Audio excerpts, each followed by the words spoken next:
Okay, silence my phone. Silence your phone. Good, good. All right, so we got 2 hours of nonstop excitement. Hang on, let me turn this on. Are we on? Oh, good. How'd you sneak up there and do that? Look at you. All right, good deal.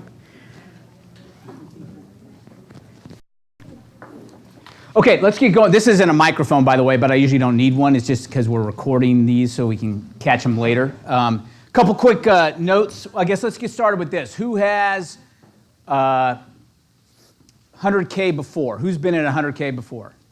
Okay, so about a third. Good, good. So the other 2/3 are first-time attendees. That's wonderful. So come on and find yourself a space. We had 70 register. There are 40 seats, so we should be right online. Because anytime you don't charge people for something, they're like, you know what? I got a crick in my, I didn't sleep well. I woke, the dog threw up. I mean, there's always lots of reasons not to come to things. So kudos to you for being here. That's a good thing. Okay, that you actually made it. You're part of the, let's see, 40 out of 70. You're one of the 4/7. And so you're already ahead of the game. So that's perfect. Couple rules that we have in 100K. We'll go fast. There is water and coffee and oranges and bananas and nuts in the back. And if you're asking where are the bagels and the donuts, bagels are for losers, coffee's for closers, but bagels are for losers, all right? And we don't pull any punches around here, so if you're looking for carbs, they're not here, all right? Okay, so we'll talk about that later because we're gonna learn how to stop chasing business and how to start attracting business. And part of attracting business is to be attractive, all right? Does that mean physically? Part of it, yeah. The answer is absolutely. Because who wants to follow a schlep? Am I right? I mean, seriously, hey, I'm going to trust my biggest financial decision in my life to you with the bacon stain on your tie. Right? Okay, and so I'm just telling you, and by the way, that's rule number one. The rule number two is I don't pull a lot of punches in this class, right? So remember this, okay, right away, just admit to yourself, if I offend you in any way today, you have full rights to leave, and I'll double refund your money. All right?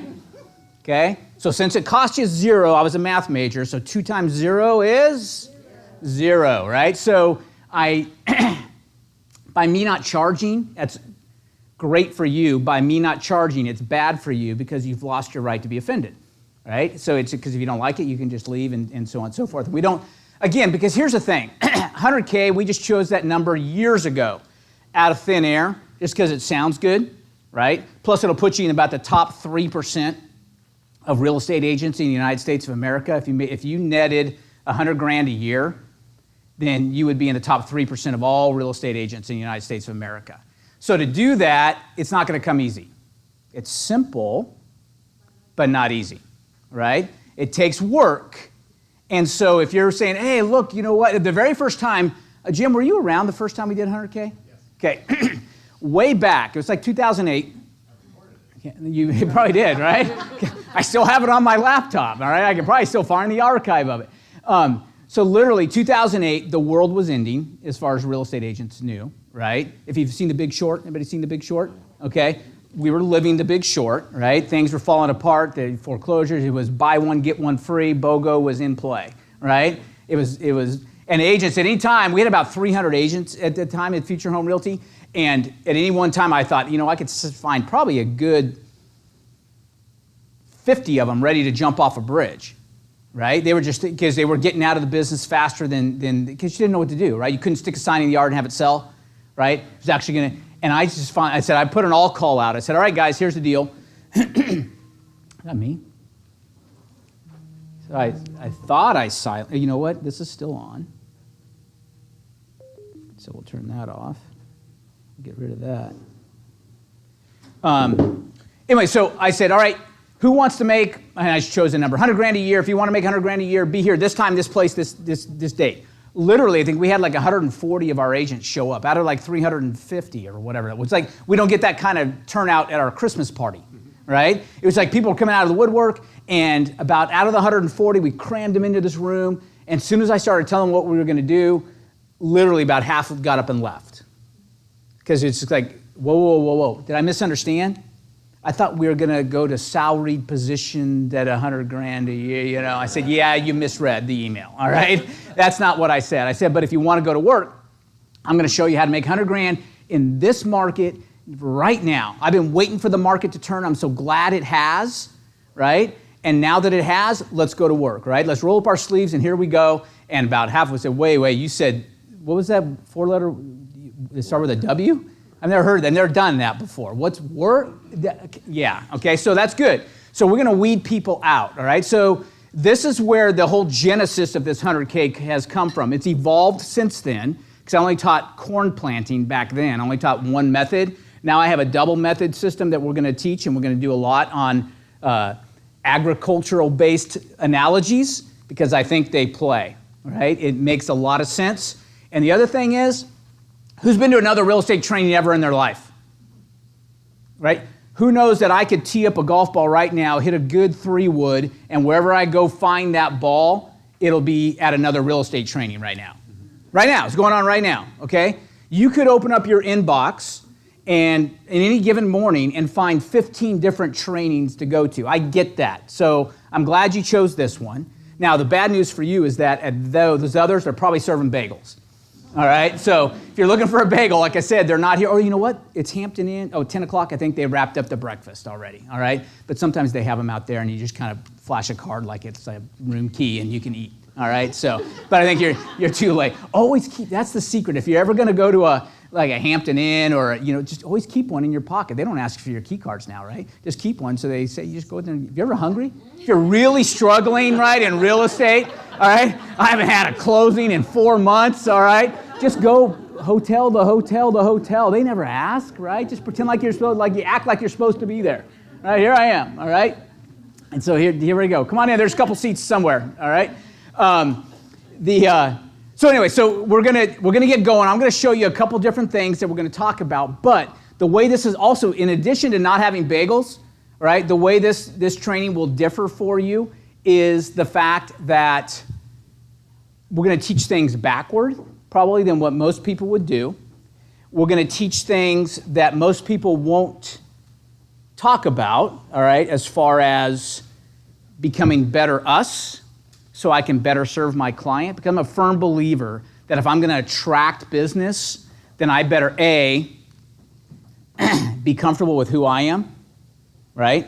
Because if I'm going to walk out of this door and say, hey, look, you know what, I'm here ready to attract business, then you know what, I better feel attractive and better believe it in my very fiber of my being, right? And until then, we might have to make some changes in our lives. So we're going to focus a little bit and a lot on that. More on that than the,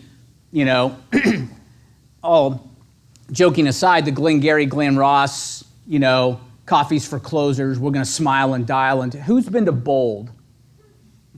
Okay, Hunter Keller Williamsers, okay, been to Bold, all right?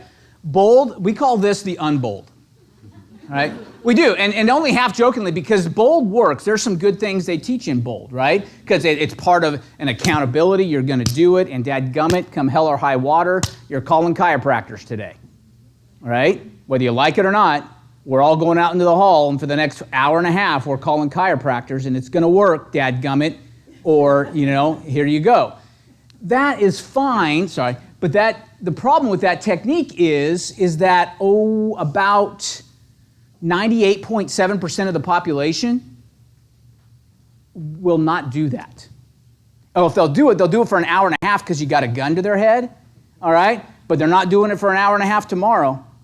I'll tell you that, when there's no one sticking a gun in their face, all right? Pardon the analogy, I know we're sensitive about stuff like that right now, and you guys are really sensitive about kickers missing field goals right now, aren't you? Oh, I'm just kidding. I call Tampa kind of quasi-home as well, all right? So, okay, it was a rookie. That's right, exactly. He's got an excuse. That being said, here's the deal. I'm going to show you some techniques that are going to work on us, that my goal for this whole thing is to know that I've got to help you find what works for you, right? So for me to come up here and preach from the mountaintop, hey, we're gonna cold call, we're gonna sit open houses, we're gonna, and I start leveling all these do's. If you're not in a position where you feel like that works for you, right? That if you aren't gonna throw back the covers excited about doing that today, you're not gonna do it. I've been around this thing too long. Been in the real estate business 25 plus years. I've seen too many agents come and go, and I've seen too many people be forced square peg in a round hole, whatever you want to put it, and this is the way you have to do it. But unless we can find that match that works for you and the way you want to run your business, it's not going to work because you're not going to work, right? Does that make sense? So we're going to help you find that, and it may take some time for us to evolve into finding what that might look like. But our job is to help you get there. Fair enough? All right, so here we go. Here's some ugly truth. Oh, let's start with this. Proper mindset. Okay, first of all, we're going to go with this. I said it already, right? This is simple, not easy, but simple. Okay, well, let's not agree that you are not going to overcomplicate this business. You've done it already way too much. You've overthought the whole thing. How long have you been in the business again? Like 3 years. About 3 years, okay? Who's under a year in the business? Under a year. How long? 6 months. 6 months. You've already overthought the business, okay? 100%. I guarantee it because that's what we do, right? It's like, what am I doing? Okay. And then you open up your email and you got 52 different techniques that are saying, hey, look, come to a training on this, right? And you're like, oh my God, but this one says cold call. This one says don't ever cold call. This one says buy Zillow, second mortgage your home and buy a Zillow zip code, right? And the other one, what am I supposed to do, right? And I get that. It's very confusing. By the way, who else under a year? Got one, a couple? Beautiful, all right? You know what the beauty about being under a year is that even though you started to overthink it, all right, you still haven't had enough time to form too many bad habits. So I would way rather deal with brand new agents than the ones that already have these hard set in stone, you know what I mean? It's kind of like, I'm pretty out there with my Christian beliefs, just so you're aware, speaking of being offended, all right? So if I offend you again, too bad. The joke is in the church arena is that how do you get Christians excited about Christianity? And the answer is you keep them away from the old Christians, right? How do you keep new agents excited about the industry, right? You keep them away from the old agents. Because the old agents, buyers are liars, house is never appraised, and here we go again. Agents are idiots. The other side doesn't know what they're doing, which is true a lot of times, all right? But just deal with it, right? That's okay. So before we get ourselves into that cancer mode, we want to try and bubble up these agents, right? And keep them away and see if we can catch them before they get too tarnished and too tainted on the business, all right? So first of all, this business is not hard, okay? This business is simple, all right? It's a simple business. It takes work, yes, but this is simple. It's not, you're gonna have to learn 42 scripts tomorrow, all right? There's a few things that you can learn that will allow you to kill it in this business. There's one seat here, and then maybe we can grab some other chairs someplace if we need it, but there's one right here. Look at that. Front and center. That's where the A's sit. I was a high school math teacher. I'd say, hey, sit wherever you want to sit. When we did seating charts first day of class, sit wherever you want to sit. Just so you know, I make my seating chart in pencil, though. All right? So if Brittany gets too busy talking to her friend, you did that in high school a lot. I could see that in it, okay? Trust me, I've taught many a Brittany's in my day. All right? And so when I say, hey, Brittany, you know what? I'll give you one more chance, but if not, we're getting the eraser out and we're, moving your seat. Okay, all right, first. And then after those, are we all set? Everybody good? Okay, just so you know, I'm going with the mindset that A's, B's, C's, D's, F's. Okay, that's just that's where we're starting. That's okay, and if you want to change your position like that, then that's okay, all right? So A's, good job. Congratulations, A's, all right, good job. Nice job for the A, nice job for the A, all right?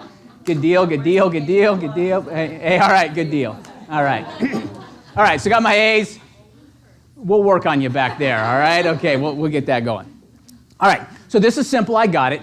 Second thing, I don't know if I have this as a point. Everybody raise your right hand. We're going to commit to two things. Number one, I am in business for myself. I am CEO of Me Inc. Everybody understand that, right? Is everybody with Future? Natalie's not, all right, but most people here are Future Home. Anybody else not Future Home? Okay, well, title company, very good. That's great. That's okay. But even, we teach a lot that you are in business for yourself. My role as your broker is to come alongside of you and help you run your business as effectively, efficiently, and profitably as possible, right? And so that's our role. That's why Jim and I see ourselves every day. That's our mission, is to help you run your businesses in the most profitable, effective, efficient way, right? But you've got to admit that you're in business for yourself. No one is here to feed you.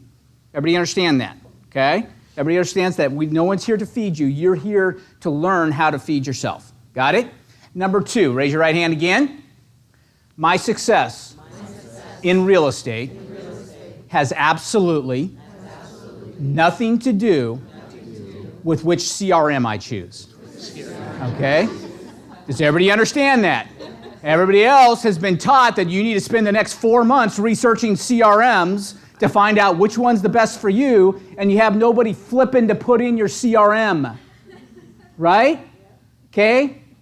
I sold 100 homes a year with a spiral notebook. Okay, that was my CRM. All right? And I made an Excel spreadsheet out of it way back in the day before there were Excel spreadsheets. You know what I did? So I took my spiral notebook. They had horizontal lines. I drew vertical lines. The first Excel spreadsheet, there you go, right there. And I killed it in this business with that. So I don't want to hear it. I don't want you spending time, wasting time. The CRM, we all know this, the best CRM is the one you use. I'm not saying you don't have a CRM. Have a CRM, right? But don't spend 4 months investigating which CRM to use when you could have sold 12 homes in those 4 months, right? Or if you're going to do it, research your CRMs while you're sitting in an open house, waiting to meet people. Got to be open for business, right? You can't meet people sitting at home watching Law and Order reruns. And, okay, jong. Yeah, see, I know. I get that Law and Order stuff. I get hooked on it too, all right? Okay, all right. This is simple, not easy. This is simple, all right? I got this. So when I say, by the way, if I ever throw in this is simple, your answer is? I got this, okay? This is simple. Okay, that's your mantra. This is simple. Okay, you do have this, all right? Because guess what? You guys are all smart. You were able to drive yourself here today? Yeah? You found your way here? Everybody good? All right. Okay, finally, good deal. All right. You got yourself here. Everybody got up, got dressed? All right, I don't see anybody half dressed. Shoes match? Everybody? If you have those technical skills, you can kill it in this business. All right? I'm just telling you, it's not that hard. It doesn't take a PhD in anything other than let's get better on ourselves. All right? Here we go. Understand the power of the mind, because what I say to myself is incredibly powerful. Incredibly powerful. I come from firsthand experience on this. We're going to learn to replace fear and failure habits, stop listening to the old me, and start listening to the new me. These are all lessons I had to learn. All right? I happen to be blessed that I just happened to be coming out. When I left teaching and got into real estate, I just happened to be introduced to some, and it wasn't through a broker or anybody else. It was self-discovery, some good books that taught me, hey, you know what, Bob? Your parents were great people, but you're not going to take your financial literacy from them. Okay, why? Because the fruit on the tree is not there. All right? It's just not. I could lie to myself and say, well, yeah, it's not, right? They taught me some other great things in life, all right, but how to be successful in a business was not one of them. All right, so I had to admit that, and that's okay, right? They had their section in my life, but it wasn't the section where, hey, now I'm married and time to take responsibility for a family, right? That's my job. We're going to pre-play what it's going to look and feel like to have success. By the way, 100K is a number I threw out. You could do whatever some people I say 100K to, and their eyes glaze over like there's no way, right? Okay? And other people are like, that's not enough, right? So you need to set whatever is good for you that's going to challenge you, and we're going to help you with this, challenge you, but not demotivate you to the point of that you just throw your hands up and give up, right? I've got agents that did 4 deals last year, and they come up, all right, it's January, because that's when we set goals, right? All right, January, well, here we go, and I'm going to sell 42 homes this year. I said, all right, that's great, but what's your plan? How are you going to go from 4 to 42? Just by wishing it? Okay? You might want to check and make sure that 401k is still making some money, or I'm just telling you, right? I'm brutally honest to the point of, hey, look, we got to be realistic here. There was somebody else, who's my, we don't call them part-time agents, we call them bivocational. Who's my bivocational agent? Okay, we got one. Anybody else bivocational? All right? There's nothing wrong with it, by the way. Okay? Matter of fact, when agents come to us, we send out new agent postcards to the people that get they're approved to take their their real estate exam, right? And so you get those postcards from us, and they'll call us and say, hey, what training do you offer? And do you allow, Jim, we get this a lot, do you allow part-time agents? And I say, hey, you know what? A, we call them bivocational, right? But B, yes, we do. You know why? Because here's the thing. When you aren't worried about where your mortgage payment's coming from, because we teach our agents to be real estate consultants as opposed to real estate salespeople. And a real estate consultant is going to help the client find the best situation for them. And there have been times in my career when I've talked people out of buying, right?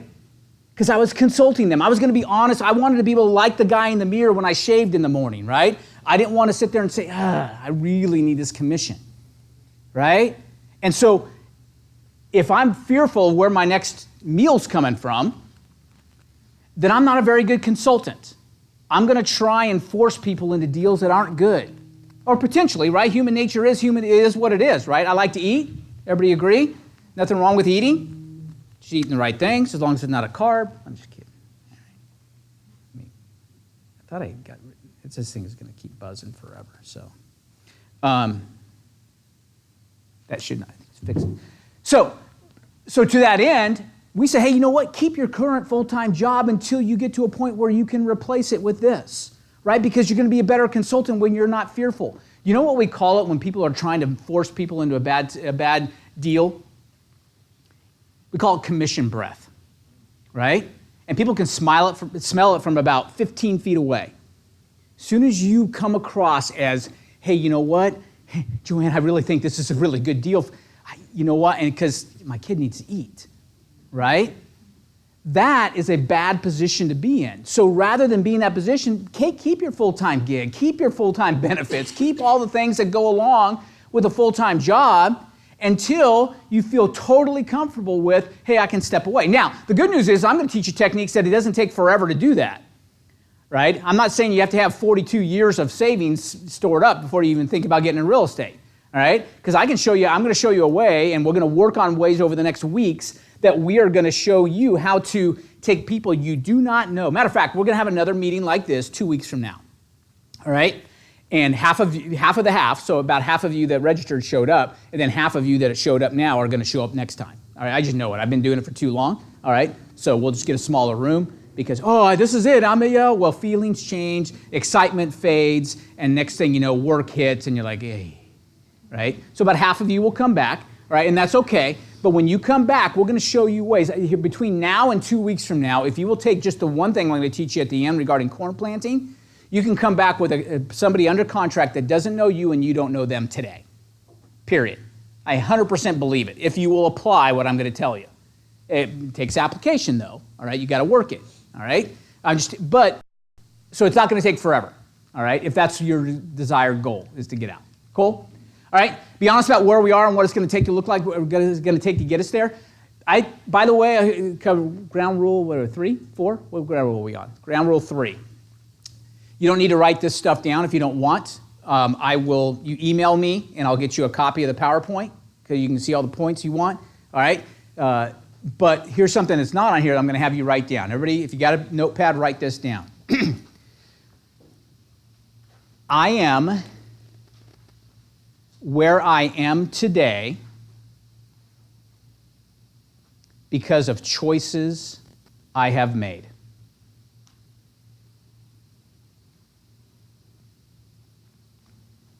I am where I am today because of choices I have made. Now, I know your pen automatically wants to write somebody else's name in there. All right? My spouse, my parents, my grandparents, the pastor at the church 28 years ago that damaged me forever, the school teacher, the math teacher, all right, who failed me in Algebra 1, all right. All these, our natural tendency is to put somebody else's name there, right? Okay. Personal responsibility is not very American right now, unfortunately, okay. It's not what we were founded on, all right. We were founded on the whole idea of personal responsibility, but we've kind of gotten away from that. But here in this room, we have to commit to that, right? Things like the scale says what its scale says because of choices I've made. Okay? It's right. Okay, we want to blame, if they wouldn't show those freaking Arby's commercials, right? All right? If we can blame other people, we can look for excuses all day long, right? And trust me, I do, right? Yeah, what do they expect me? They put a Burger King every 15 feet. What do you expect me to drive by all of them, right? Okay, but I have to make certain choices in life, right? And I am where I am. My checkbook says what it says today because of choices I've made. My net worth is what it is today because of choices I've made, right? It's critical, guys. Until we get to that point, I can't take you any further. If you are going to look for someone to give you and fix your problems, you need to look no further than the mirror, right? It's got to come there. Now, how do we get there? I think there's some spirituality we can investigate that will help us be better with the people that are in the mirror, right? That'll help us get to that point where, hey, you know what, I feel better about the person in the mirror. Now things are happening again and things are going. But the reality is I am where I am today because of choices I made. Agreed? Okay? All right. Okay, we got to commit to that one because if it doesn't commit to being accountable for your actions, I'm ahead of my own bullet points. All right? Here we go. All right. Here's the ugly truth. About 1.3 million realtors in the United States, about 20% of them in the last 12 months had zero closings. Okay? The next 20% had, on average, 600 GCI. You guys know what GCI is? Gross commission income. That's before broker split, before MLS fees, before board dues, before lock boxes, before signs, before your cell phone bill, before your mileage, before all those things. Okay? These people made zero money. Agreed? Okay, 4,600 isn't going to cut it. Okay? So 40%. The next 20%, 16,000 GCI. Again, before broker split and yada, yada, yada, yada. So 60% of real estate agents, if that was their sole source of income, qualify for food stamps. Everybody understand? Okay? There's so many realtors. There's so much competition. You know the thing I love about tennis and golf, right? Singles tennis and golf. I'm not competing against anybody else but me. Right? Golf, it's between me and the course, right? I can't control, right? When there's other competition, I love sports, by the way, but other competition, there's another team, I got teammates, or I'm competing against another team. My result may be dependent on, hey, that guy's having a really good day on the mound today, all right? So I'm struggling, right? And so it is what it is. But, hey, look, you know what? I am, as I'm sitting in the rough or in the sand trap, I am where I am today. Because of choices I've made. I decided to watch Law & Order instead of go to the range and practice my, driver, okay? So with that in mind, right, we've got to understand that we have no competition. 60% of realtors are broke, all right? Another 20%, okay, so now we're getting to upper echelon, 46,000 GCI. Again, before all your expenses and broker split and everything. Even if you're a company like ours, we'll only take $4,000 max out of all that, right? That most we take out of your 46 is 4, right? You still be left with 42, 80% of realtors, even if they're in a company like ours, could probably go at a moderately priced restaurant and be a server and make more money. We laugh, right? It's like, I'm a realtor, all right? Well, I get it, and there's nothing wrong if it's a part-time gig or something like that, but I'm not talking to you like it's a part-time gig. You didn't come to this class because I called it the $46,000 a year club, right? I didn't, right? You came because you said, hey, look, I want to step it up and make a difference. I want to see what this might look like in my career, all right? The last of the top 20% average about 199, okay? It's the Pareto Principle. It's been around forever. 80-20 principle. All right, 20% of the people do 80% of the work in real estate. It's more like 10% of the people do 90% of the work. It's just reality. If you look at the numbers, it comes out every time. All right? Here's the other thing. Training is great, all right? But it's not the pill, right? It's not I'm not going to give you a magic pill or a magic script. All right? That's the other thing that makes me unbold. Right? Because bold will tell you, this is it, All right? You've paid your by the way, we're also not bold because you didn't have to pay $800 to get in the door, right? Okay? That's the other thing, that we're the unbold, all right? And so with that in mind, did you know there's nothing new under the sun? I'm here to tell you. And I'm not going to lie to you and say, hey, look, stick with me for another hour and a half because I got the newest thing under the sun, or it's going to be different. I had a lot of time to travel this summer. It was great. I had a son that was going to do some work out in California, some schoolwork. He's in 11th grade, but he was out in California. And so I was going back and forth quite a bit because a 16-year-old on his own, it's like, hey, look, I'll be out there every weekend. All right, so so every other weekend for sure. All right, and so I was out there quite a bit, but I got a lot of chance to read. One of the books I've been wanting to read, heard a lot about, and we think it's all new, Marcus Aurelius.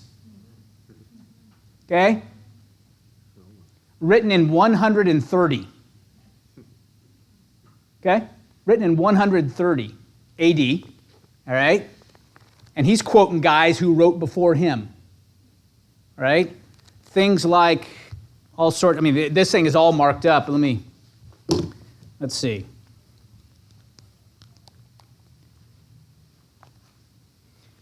As far as you can, get into the habit of asking yourself in relation to any action taken by another, what is the point of reference here? Begin with yourself. Examine yourself first. Right? Well, this is new age, all this cutting edge.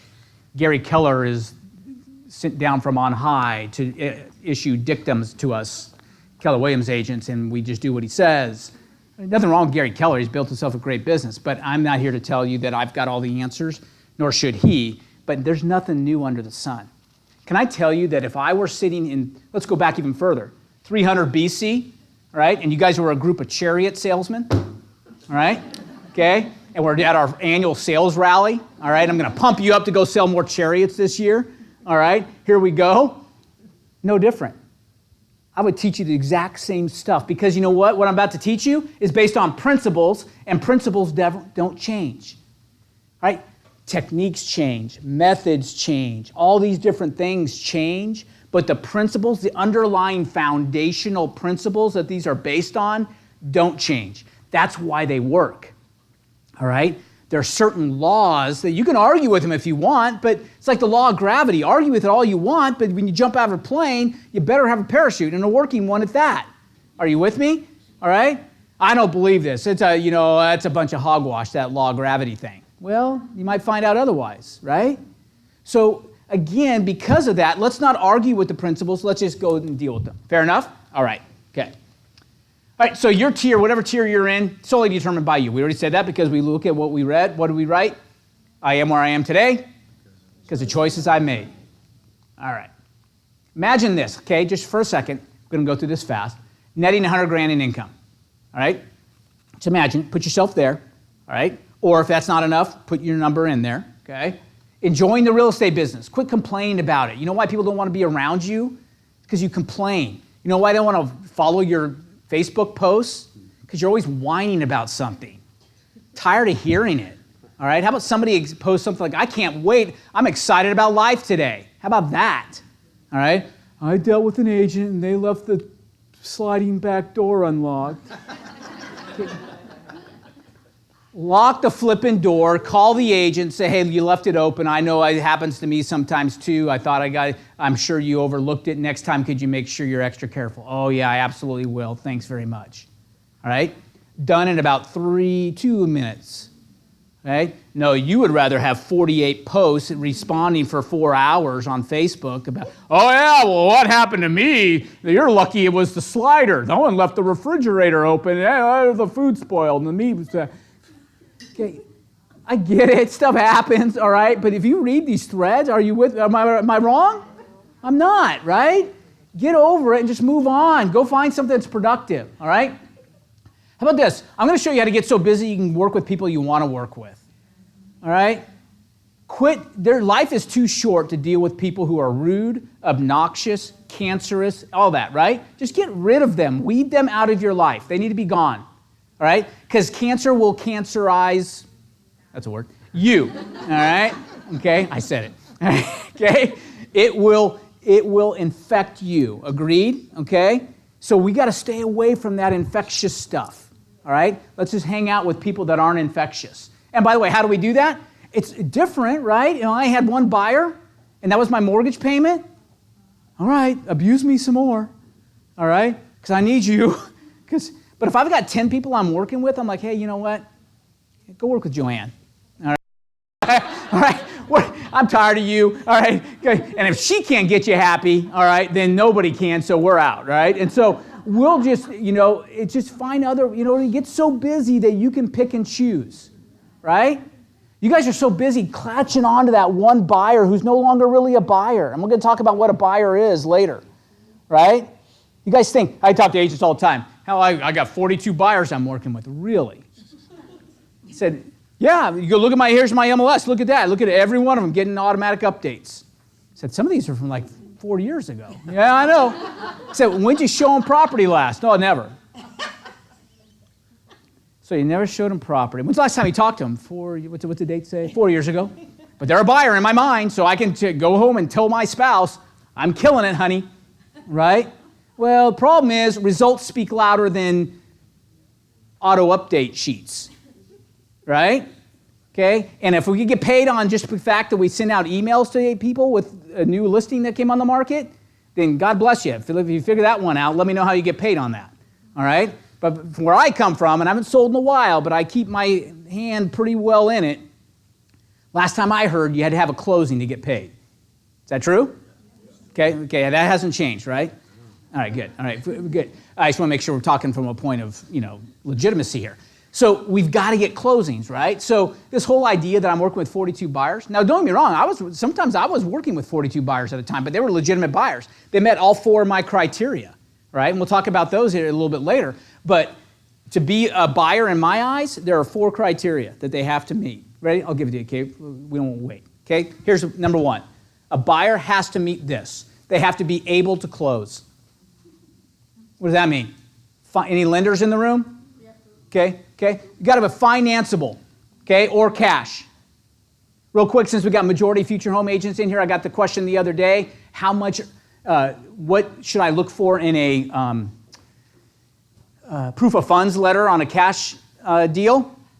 The answer is take your proof of funds letter, make a paper airplane out of it, throw it, and hopefully it lands in a fire, because it means absolutely zero. It was good the second that it was written. Right? Unfortunately, you got it 10 seconds later, and they had a really hot tip on the Bucks this weekend. And that kick, if it had just, God, my money's gone. Can that happen? Yes.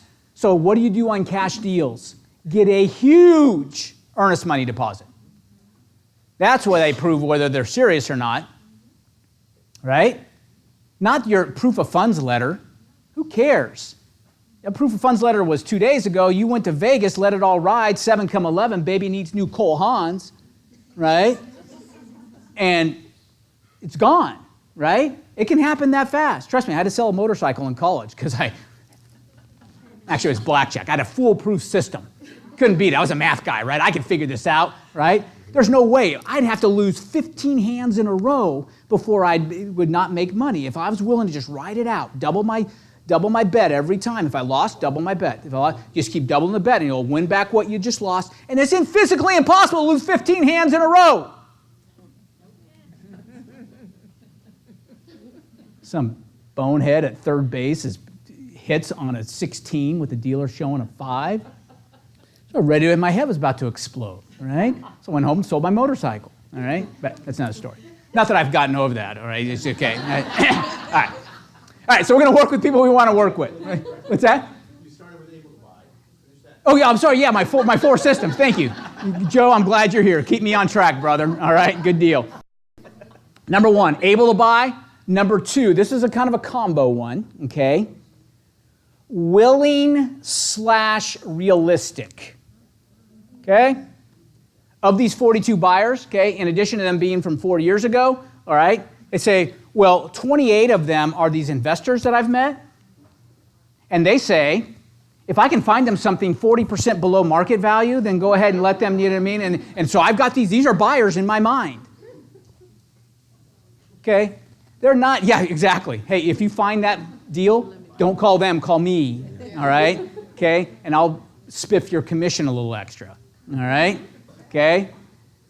Okay, so it's not finding a needle in a haystack, it's finding a needle in a box of needles, right? I'm looking for a specific needle in a box of needles, right? Those are not buyers. If they're not realistic, okay, they're not a buyer, right? Who wouldn't buy, right? By the way, if you found that deal, don't turn it to somebody else. Buy it yourself. Seriously. Well, I can't. I don't have the money. Yes, you do. You will find the money. I guarantee this. If you have a good deal, you will find the money. Why? Okay, a good deal can always find the money because money's always looking for a good deal. That's an easy marriage to make. Go to eHarmony. We'll find somebody for you, all right? Okay, we'll match make you with somebody that can get that done. Fair enough? Okay, so make sure they're realistic. Number 3 is that they need to buy. There's a need for some reason, okay? There's motivation there. Husband's already here. They're living in corporate housing. He's tired of it. The family's still in Cleveland, Ohio, waiting to get down here. Can't get down yet because they have to whatever, you know. And he's like, I haven't lived in an apartment since I was in college, and the neighbors are killing me. I've got to get out of this place. All right, help me, help me, help me. I need out, right? Okay, they're up against a lease. Something's going on. There's a motivation there. And number 4, this is very important. Loyal to you. Ah, yeah. Can I get an amen? Wave a hanky in the air, right? Okay. Loyal to you. Now, loyal to you because they sign an exclusive buyer agency agreement? Okay. Who gets exclusive buyer agency agreements signed? And to be honest, okay, good. You should. Nothing wrong with that. Psychologically indebts them to you. It's another threshold that they have to cover. Say, hey, look, you know what I mean? I need you to do that. Did you know you'll never sue to enforce those? I won't, and I'm the one that would have to, right? Okay? So because of that, it's not going to happen. Because you know how to enforce that? You don't go to the board to enforce that. Because this one's between you and the buyer, right? You take the buyer to civil court to sue them to enforce a exclusive buyer agency agreement. In my arena, that's called negative energy, right? I'm going to sue. Now, again, if it was a commercial deal, there's some exceptions. Got a commercial deal that you're going to make $480,000 as your commission, all right? Get yourself an attorney and we'll go see what we can do, right? But if we're talking about you're not going to spend that time doing it. It's just not going to happen. Why would you, right? But nothing wrong with having it done because it's another barrier, right? A litmus test. You got them to sign it and they're willing to do it. Okay, I'm good. All right? But, so we got them, able to buy, right? What was the next one? Willing/needs, right? Or willing/realistic, needs to buy. And 4th, loyal to you. And by the way, how do we get them loyal to you? Trust. Thank you very much. This isn't one of the books you need to read, but there's a book called The Speed of Trust. When you get to trust with people, all right, it solves a world of problems. Okay? By the way, be careful if you read this, because you're thinking, oh yeah, I'll get on my people. Now all of a sudden, ooh, I have to be trustworthy. I have to be worthy of trust. Isn't that a great word, trustworthy? Worthy of trust. That's why in the other book one of the other books we're going to recommend you read I'm a big Covey fan. I got to revisit Covey a lot. All right? Joanne and your husband, right? He loves Covey, doesn't he? Yep. Yeah, I know. See? I got to revisit a new Covey, or a Covey I'd read before, but I reread it again. All right? But, he talks about that I have to be responsible. All right? And that as a human, I am able to choose my response. Response able. All right? I can choose how I react to any situation, anyone. Kid throwing up in the back seat, I can choose how to react to that, right? 6th grade son leaving his iPad keyboard, who knows where in school? So I've heard, all right? This didn't happen in my house this week. All right? Okay? I am able to choose my response, right? So we're going to talk about this. So everybody got the 4? All right, so we covered the 4. I can move on. Thanks, Joe. Appreciate it. All right?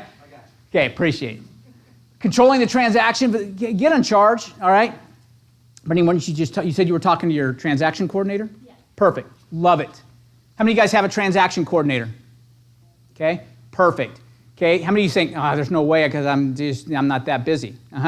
Okay, all right. There's no way I'd survive without one? Exactly. Okay, but you have to get to that point to understand that, and a lot of times you can't get to that point until you do it. Now, here's the beauty of a transaction coordinator. Do you pay them by the hour? No. By the deal. Yes. They get paid when it closes? Correct. Just like you. Yes. Okay, there you go. Right? So it's a fee. By the way, if you guys are coming from other companies where they took 36% of your money, why did I choose that one? Because 1,100 out of our 1,400 agents are former Keller Williams agents. All right? So I'm safe to say 36%, all right? Because that's a typical fee, right? But of that amount, okay, take some of that and get a closing coordinator. Because guess what? You should be doing other things than making sure the termite is done. All right? It's the truth. You need to be spending your time on what I call revenue-generating activity, right? And don't get me wrong, does the termite report have to be done? Yes. Does the survey have to be in? Yes. Do the repair addendums, unless they're licensed, can't create the repair addendum, and if they are, they can. But if they're not, you create the addendum. Can they follow up on the repairs to make sure the repairs are done? Yes. All of that can be done while you're out generating more revenue. All right? It's the best thing you can do for your career. I sold 100 homes a year with a closing coordinator. That's it. Didn't have a team. Didn't have anybody else. All right, I just had a closing coordinator. You might know my closing coordinator from back in the day. Her name's Maureen Rudkin. All right? Maureen was my closing coordinator when I was a single agent, when Future Home was me. All right? For 3 years, Future Home was me. There I was. I had a team meeting in the mirror. Here we go. All right? It was exciting. All right. Control your finances. I kind of only joke. Here's the thing. 75+% of real estate agents are high I's on the DISC profile, right? High I's being energetic salespeople. Here we go. Let's go have some fun. Let's go look at houses. Here we go. It's Instagram. Let's take a selfie. Here we are at the house. I can't wait to hold that big key at the title company and snap it and get Facebook posted all over. Okay, that's great. Then you go in their personal home and their finances are a shambles. Telling you, it is. Okay, because high I's tend to do that, right? Okay, high I's like me, all right, married to a high, all of them other than I, like myself, okay, come home and I'd say, how we doing? Great. How we doing? Great, man. I had a lot of fun today. I got to show property, played some golf. Yeah, did we make any money? Oh, I'm having fun, and did we make any money? I'm just having a blast. We're doing what we're doing. I just feel energized, right? That's the way we are, but the reality is that results matter, right? And the bottom line has to be met. And if we want harmony at home and other places in our lives, we've got to make sure that we cover that basis as well. I'm just here to tell you, personal experience, all right? Be disciplined in these things. We're going to talk a lot about discipline, by the way, which is a nasty word. I don't know how many letters are in it, but we don't like it. It's not a 4-letter word, but it's a 12, 11-letter word. And that is the differentiator. In the book we're going to read, it's going to teach us that success, all right, the mother of success is humility, and the father is discipline. Chew on that one for a while. That's worth your 2 hours, okay, sitting in here, all right?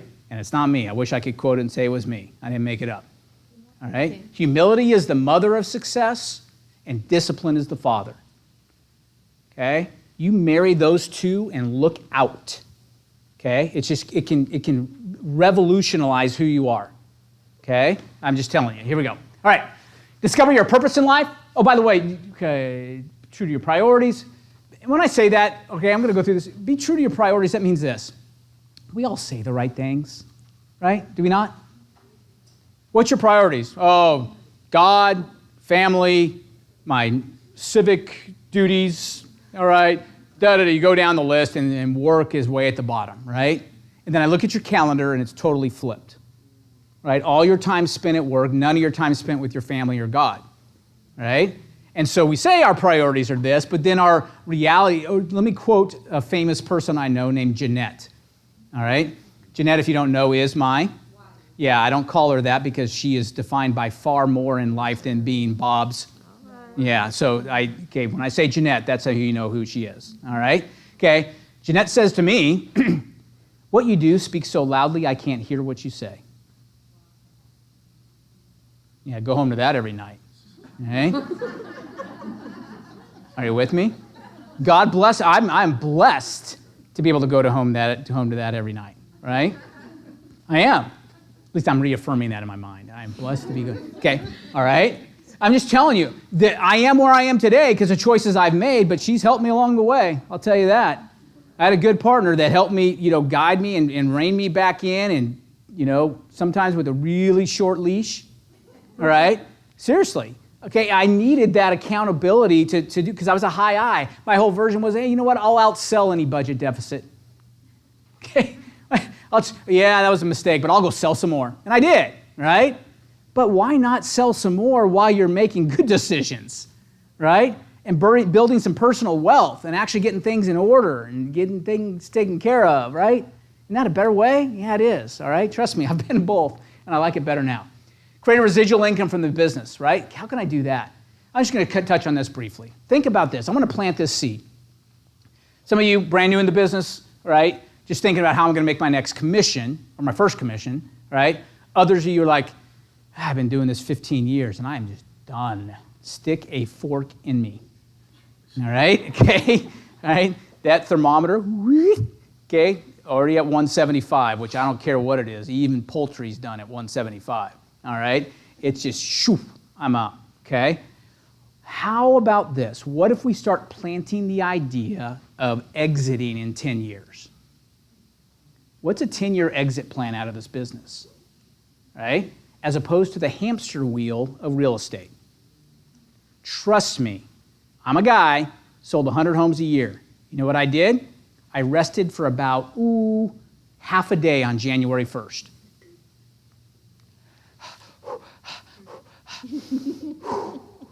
Right? Then I'd get up, I'd say, 5 o'clock on January 1st, I better take a look at my account, start running again. All right? I'll get another half day of rest 364 and a half days from now. Right? What if we could help you develop a plan? People say, what are you, crazy? You're the broker of a real estate. Why are you talking people out of the business? Right? I want success for you. Right? Real estate will always be sold. I'll bring other people in that are just newer, that aren't on the same journey you are, that haven't reached that point, and we'll help them do it. By the way, you'll still be selling real estate in your name. You just won't be doing it. Right? You'll be sitting on the porch sipping iced tea. People, there's an orange grove out there, or whatever fruit you want to choose, right? And people are out there picking that fruit, that orchard that you created, and they're taking it to market and bringing back 25 to 30% of it to you, all right, while you were sipping iced tea, mint juleps, whatever you want to sip. What? Anybody else? Recommendations for sipping? All right, what's that? Lemonade. I like lemonade. Absolutely. Good deal. All right. Okay, so we're going to talk about this. This is simple. Yeah, it is. All right, so here's what we're going to do. That sounds great, Bob, but I don't believe you. Okay, right? That's a perfect world. And guess what, Bob? I woke up this morning, there was a unicorn in my front yard pooping out $100 bills. All right? Okay, that's not realistic, right? It's just not happening. Come on now. Tell me something that's realistic, right? The reality is this can happen, but it's going to take work in the short term, right? What we're going to do is this. We're going to study those who have done it. We're not going to, again, nothing new under the sun. I'm not going to teach you new techniques. We're going to find techniques that have worked for other people and help them work for you. Fair enough? Why reinvent the wheel? People are doing this right. Why not copy them? Right? You're the best teacher in the world, right? You give me full permission to cheat? Yep. All right? We're going to cheat. We're not going to do anything new. We're just going to cheat. We're going to look at the person's paper next to you and say, how did they get these four people to work with? Oh, they sat open houses and they called their friend and they had coffee with their, maybe I should do the same. You think, right? Or you're going to go to a seminar and say, hey, let's reinvent the wheel and let's find a way that we can let's whine about iBuyers. All right? By the way, quick side, I get it. iBuyers are out there. Guess what? I've been in the business 25 plus years. iBuyers have always been out there. They haven't been mega corporations. You know who's losing business to iBuyers? Can I tell you who's losing business to iBuyers? The people that send out those little yellow postcards to absentee owners. You get them? Anybody have rental property? Investment property? Okay. You get yellow postcards? Hey, John. It's handwritten. Looks like it was handwritten because they've gotten pretty fancy on their scripting, right? Okay, I know mine because all my properties are in a trust, right? The Robert T. and Jeanette R. McDougall Trust. And it says, hi, Robert T. and Jeanette R. McDougall Trust. It's like, okay, there you go. That's real creative, right? I was driving by your home at blah, blah, blah, and thought, you know what? I'd like to buy that home, right? Those are the people that are looking to, hey, I'm done, all right? They're looking for the people that stick a fork in me. I'm tired of it. It's the 15th time I got a call from my property management company saying I've got to put more cash in. All right, I'm out, all right? Sell the dang thing. Oh, your letter happened to come at the right time. Boom. That's who's losing business to these iBuyers, right? By the way, is it hard to compete with the iBuyers? Educate yourself a minute. There are plenty of things out there showing you how it's actually costing them 13% more to use an iBuyer than to use you. So just put that in part of your presentation. You know, hey, look, do you want to sell an iBuyer? Great. You got these people, you know, maybe I can, because some of them will even pay you a 1% referral fee if you refer them to it. So why fight them, join them, right? If you're hey, you want to give away this 13%? Go for it, right? That's an option if you need to sell like in the next 7 minutes, all right? But if you've got more than 7 minutes, why don't we expose it to the open market, at least right now, and see what happens, right? Okay, I don't know. Again, take the 48 hours you spent complaining about iBuyers and crafting this 4-paragraph long soliloquy that you think is genius and got 38 likes, all right? 12 loves, all right, and 4 wows, right? Okay? Ooh, okay? Take that to the bank and ask they'll cash that. Hey, I'd like to cash my 38 likes. They're like, yeah, whatever, right? Okay? Doesn't do you any good, right? Focus on what's going to be revenue-generating activity. Fair enough? All right? Told you I was going to offend you, and I've only gotten started, all right? We're going to learn from others in the room. We teach synergy here. We teach an abundance mentality. There's plenty for all, okay? All right? The people who do business with Joanne are different than the people who do business with Jimena. So because of that, there's no fear of Joanne sharing an idea that Jimena takes and runs with. Why? Because we teach that the answer you give today is the answer you get tomorrow, right? That's why we have these Facebook groups, all right, that we try and weed out as much complaining as possible, but it's hard, all right? But the idea is for you to be synergistic with each other and, hey, look, I can help if someone can help me, and so on and so forth. We're all just helping each other grow. Because the reality is the Venn diagram, let's say a math teacher, right? The Venn diagram, remember the concentric circles that overlap, all right? Joanne's group of people, Jimena's group of people, if they do overlap, that sliver is so small, it's inconsequential, right? So there's no fear of giving somebody else a tip that they're going to steal and use, and now I'm going to lose business. No, there's an ever-growing pie, right? Here's the beauty. You sell real estate. You sell real estate in Florida, okay? Florida is a net plus population growth state, right?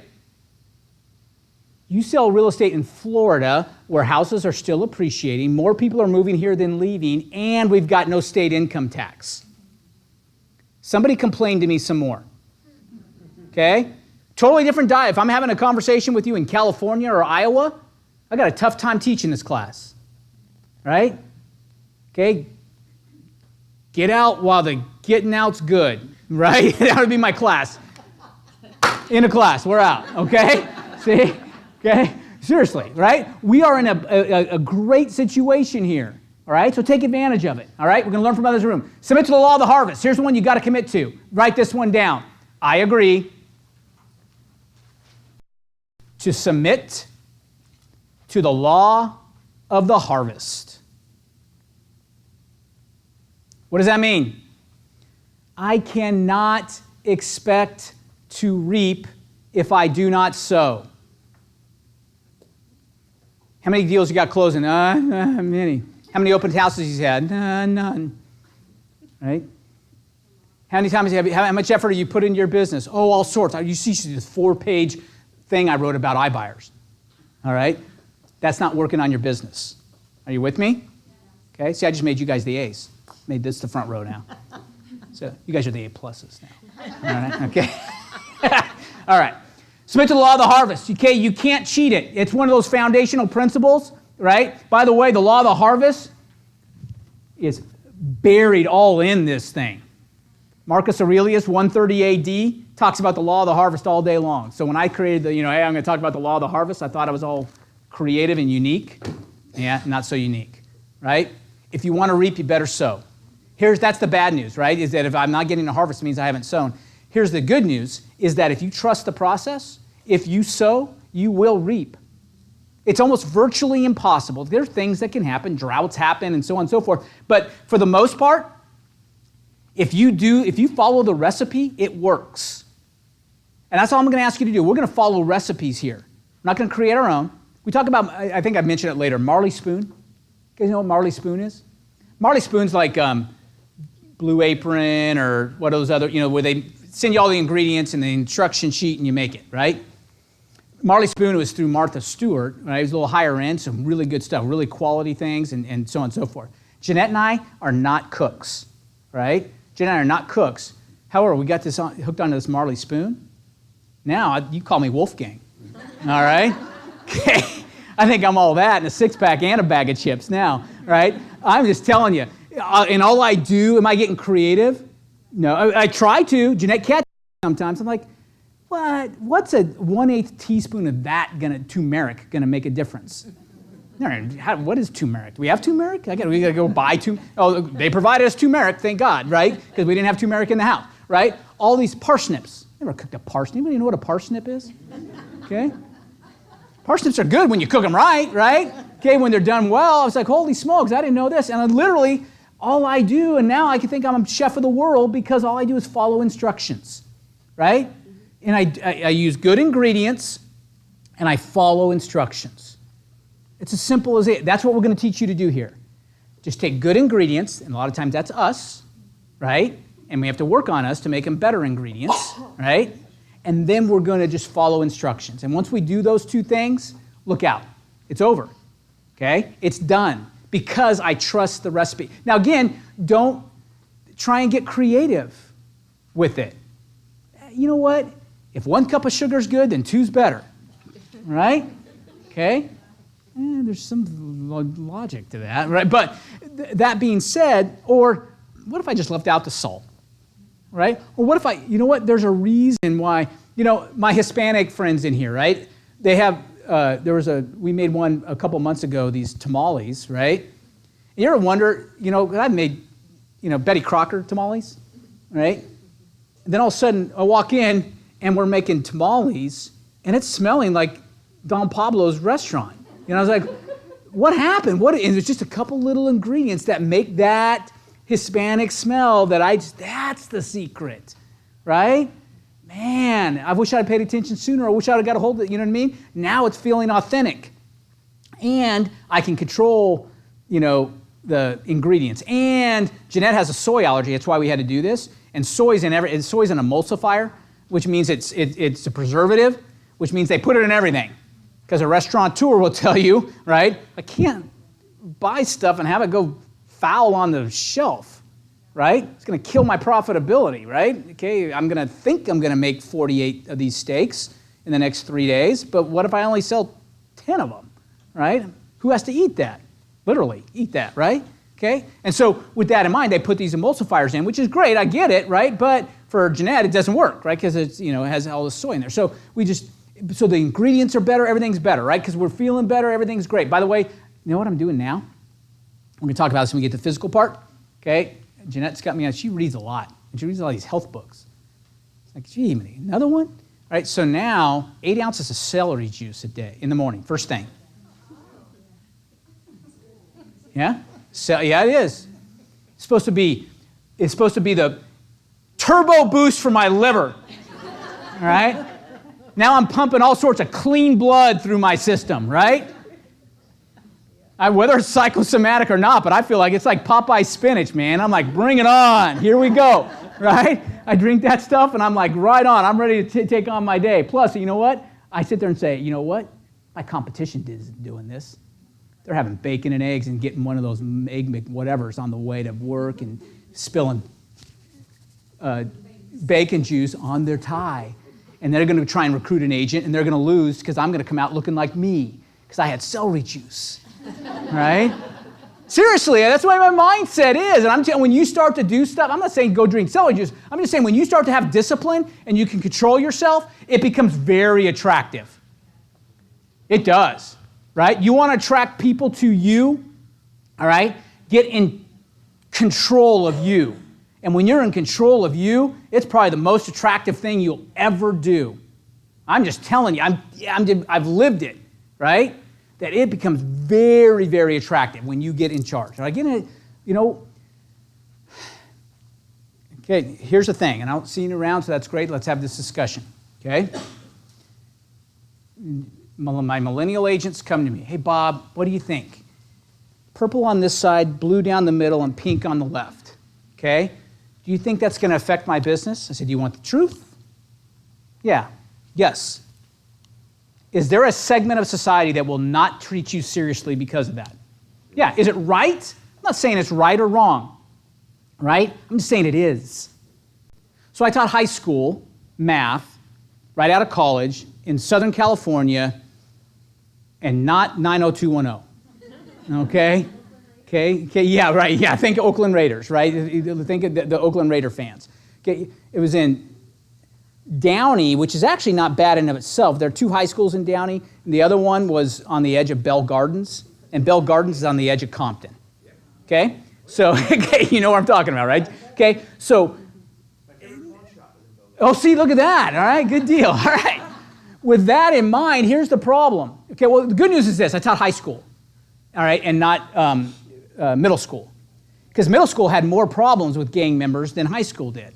Because your hardcore gang members had dropped out by the time they got to high school, right? So when they got to my high school, I still had some wannabe gang members, but they were there, right?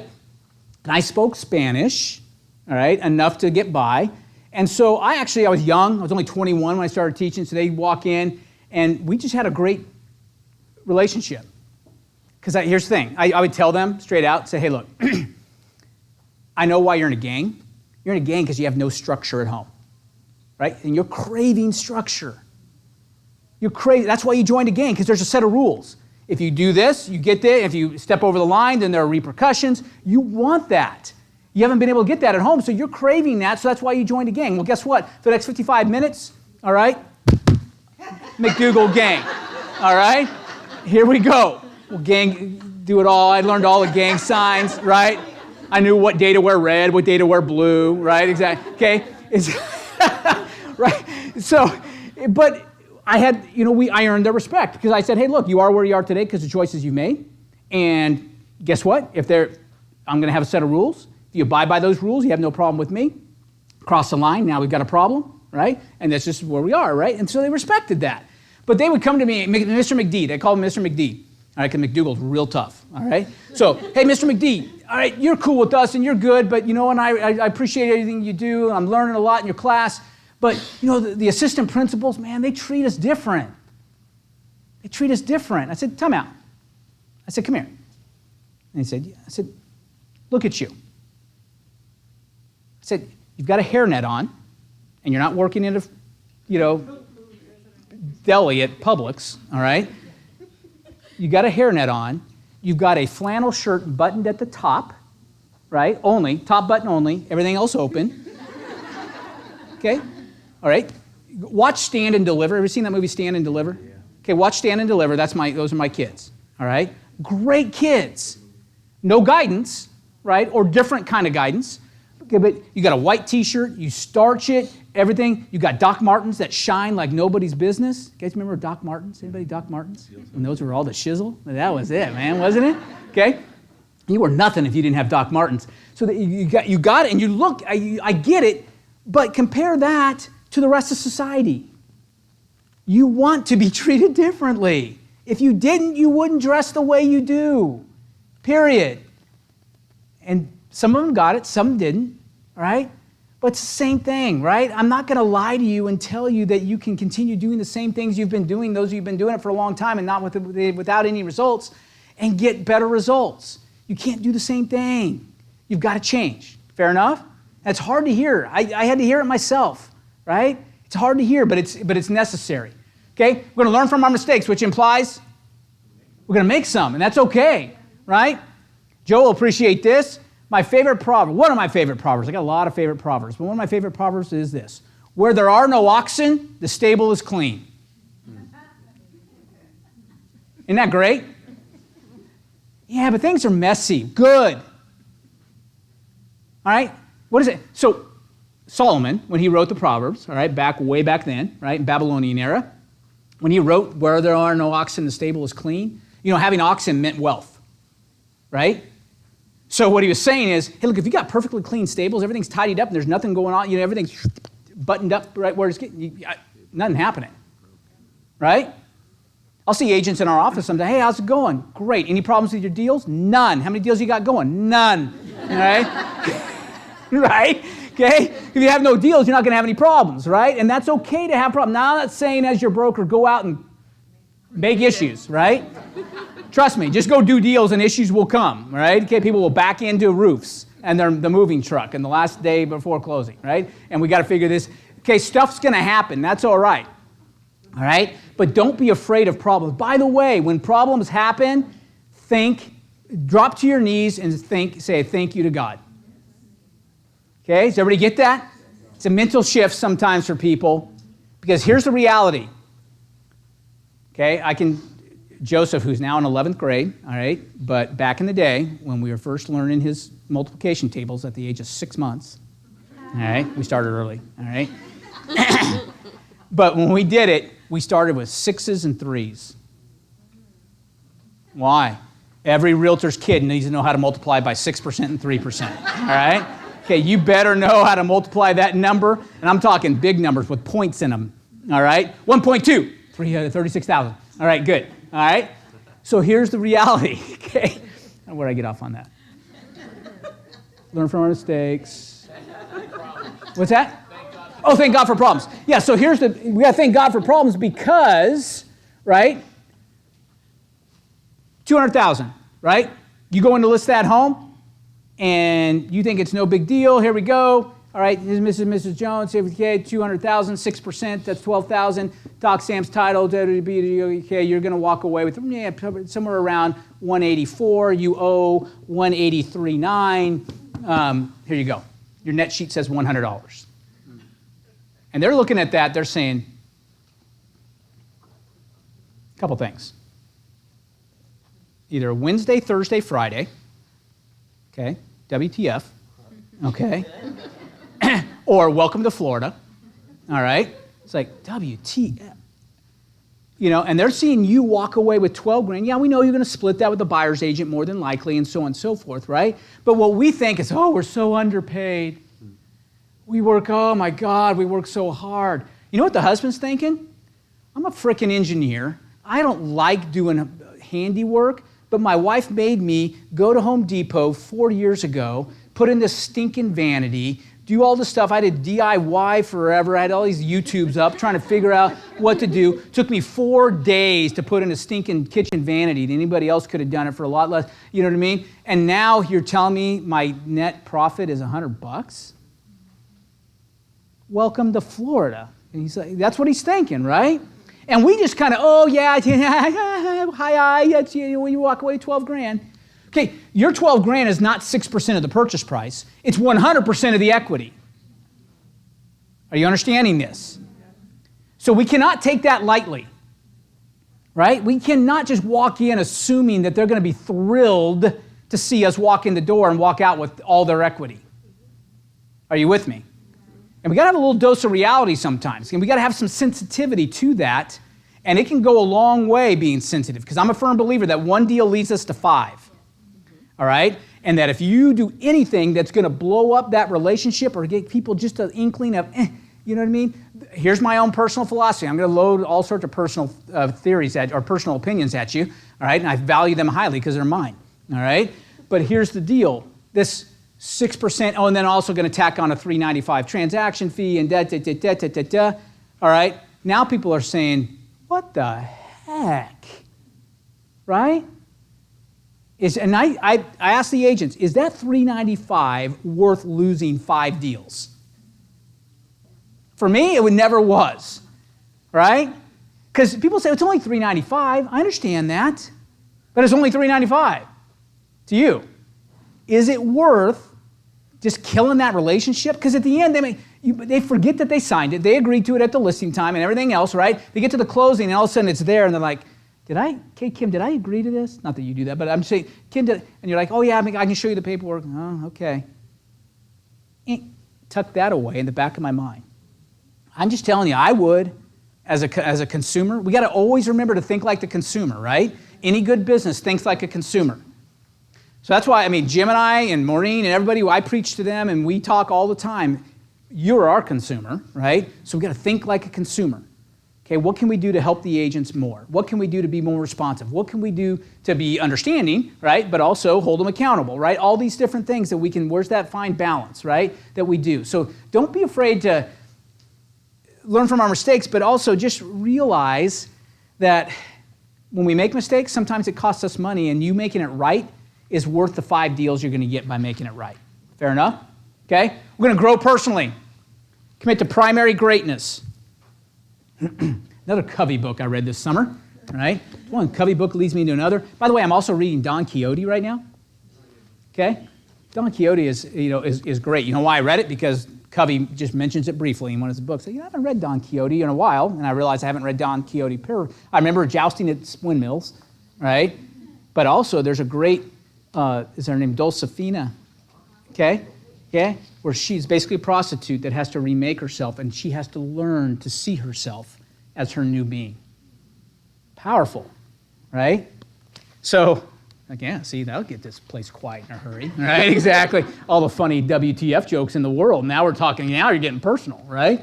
Okay? Primary greatness is key. All right? By the way, if you're looking for books to read, I got them.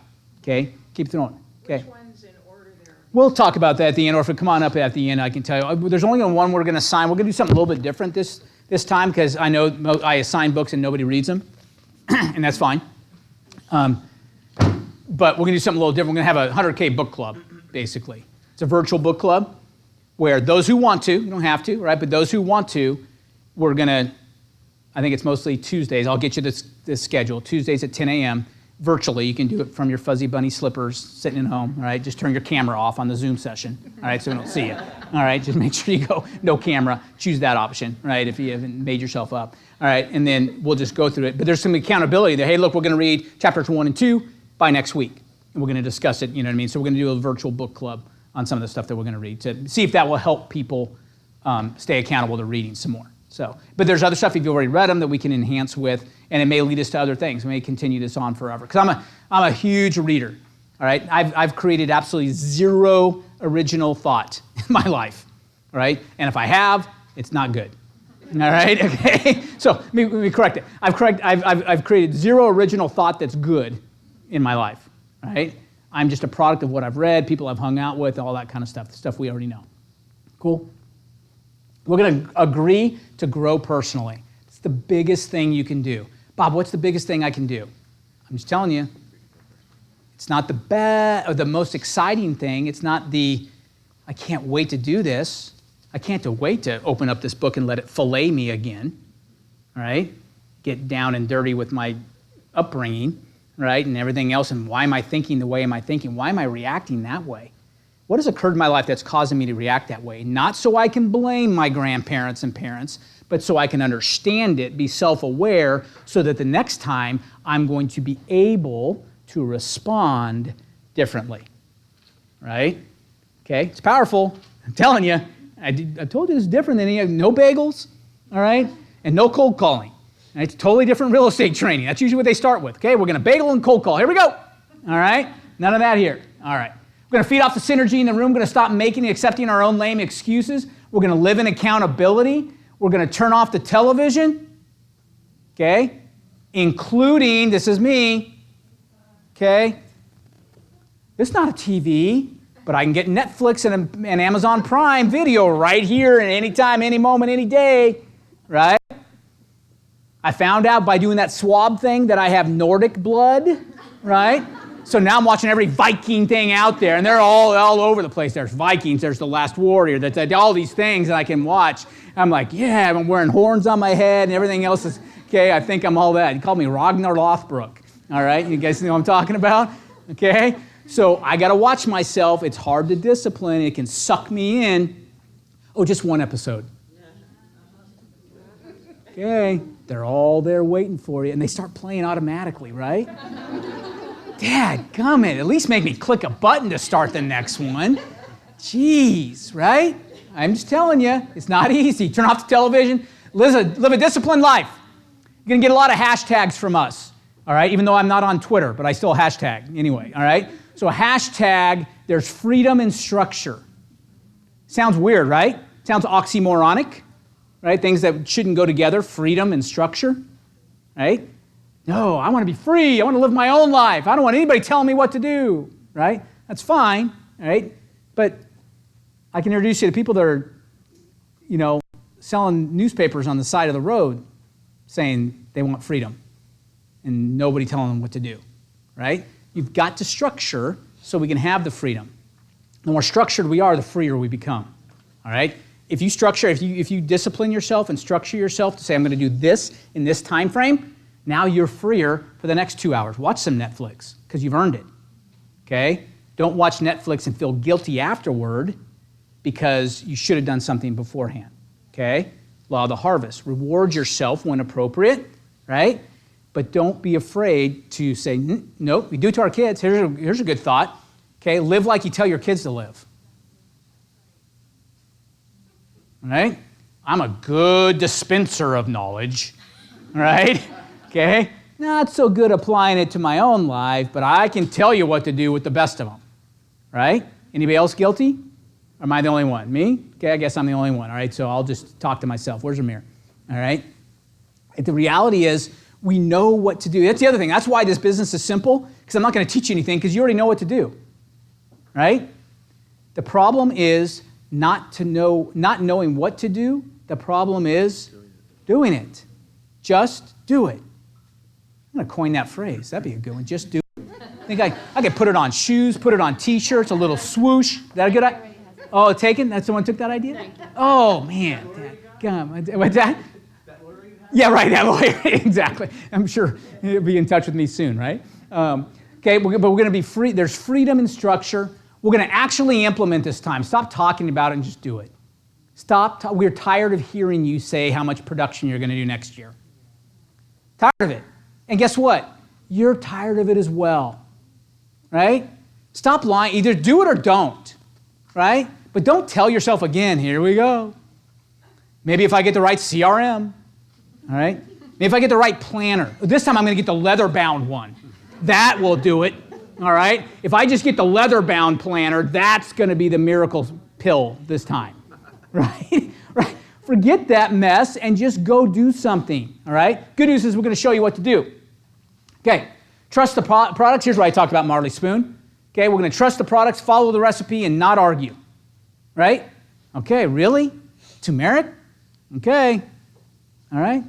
Holy smokes, it smells like Don Pablo's in here, right? It's like, geez, right? It's because I added the right ingredients, okay?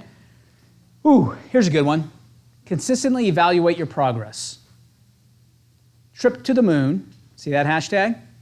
And also weed yourself daily. Now, I know we're getting to a stage in our America's history where weed yourself daily means a totally different thing, all right? Okay, because it's all legal now, all right? Okay, I think I've got a hangnail, all right? It's medicinal, all right? Okay, I get it, all right? Sorry. Here's the deal. It means something different. We're going to talk about what weed yourself daily. Again, if I taught this in California and Colorado, I have to maybe remove that part of the slide, but, all right, we're not talking about that kind of weed, all right? So we'll see. Here's the thing. You guys have seen this before. Those of you who haven't, this is one of my favorite things to illustrate. We call it a trip to the moon. Here's the way we look at a trip to the moon. If you took a God's eye view of someone shooting a rocket from the Earth to the moon, all right, probably look much smaller than that because God's way even bigger than that. But this is what a nice smooth parabola, We get there, boom, here we are, landed on the moon. Good to see you. All right, plant a flag. One's still all set up for man, son of mankind. Here we go. All right, we're all done. Here's the reality, though. If I took that box on the line, on the path, and blew it up 1,000 times, the reality is it looks like the bigger box, right? You know why?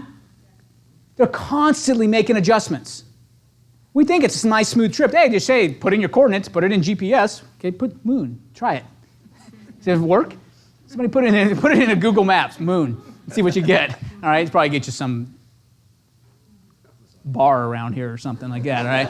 Okay, but if we put it in, we think it's nice and smooth, but the reality is they knew when we don't fly to the moon anymore, but they knew that they could never let themselves get too far along the path without making an adjustment. Better check. Ooh, here we go. Right? I want you to picture that when you set your goals for the next year, right, which is coming up. We're in the fourth quarter. It's time to start, almost fourth quarter, right? Time to start thinking about 2020. By the way, if you're already planning for 2020 and neglecting 2019, the rest of 2019, fourth quarter of every year was my best and most productive quarter, period. Okay? Couple reasons why. I showed you the stats. Realtors are lazy, right?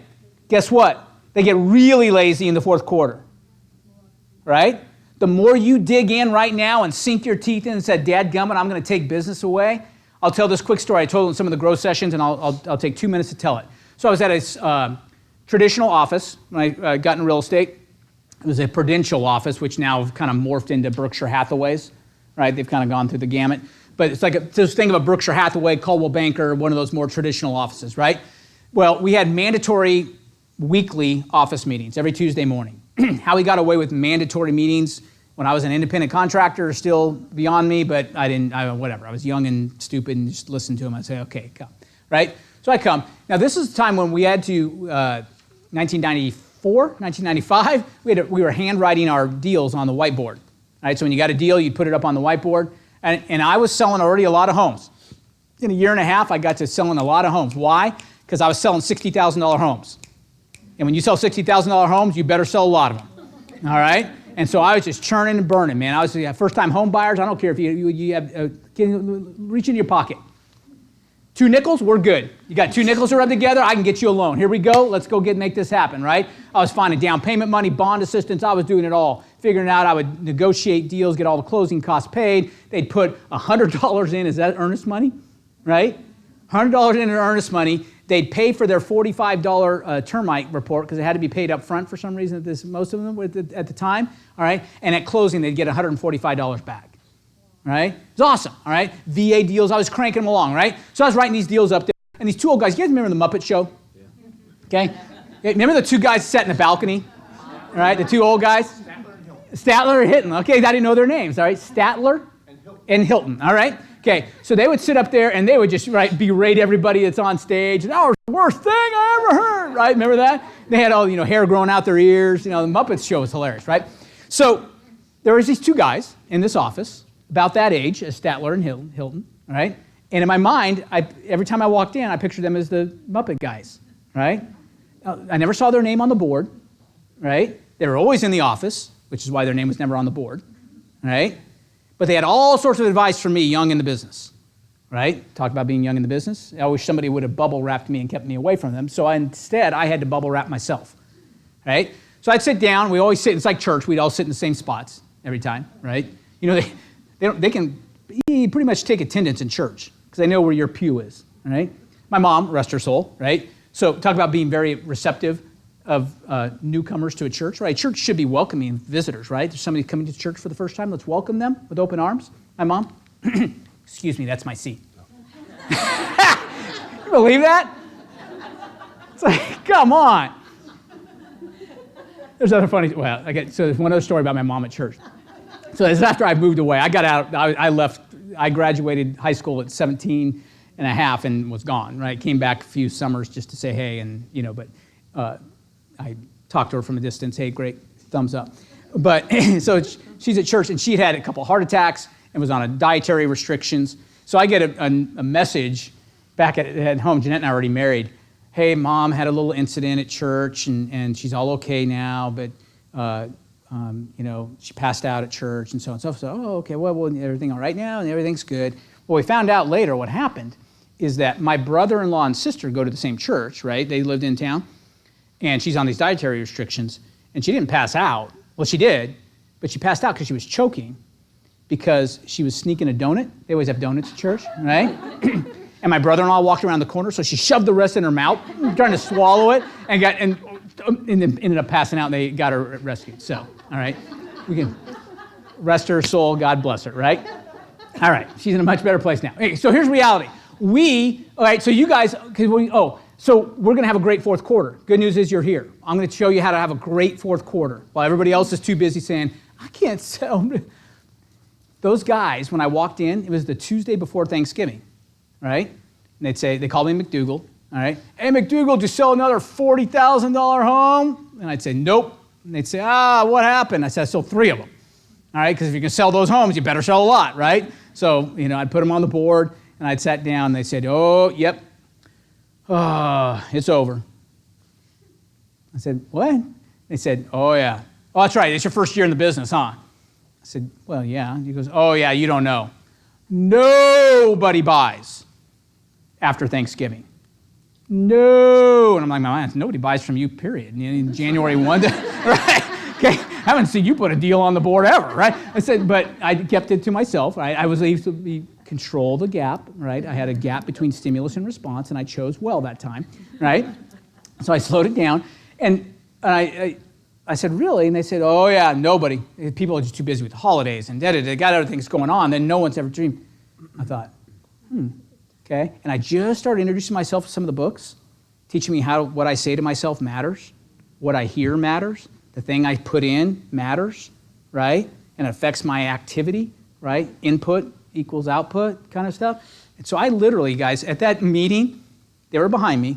I took my fingers and physically put them in my ears, like this.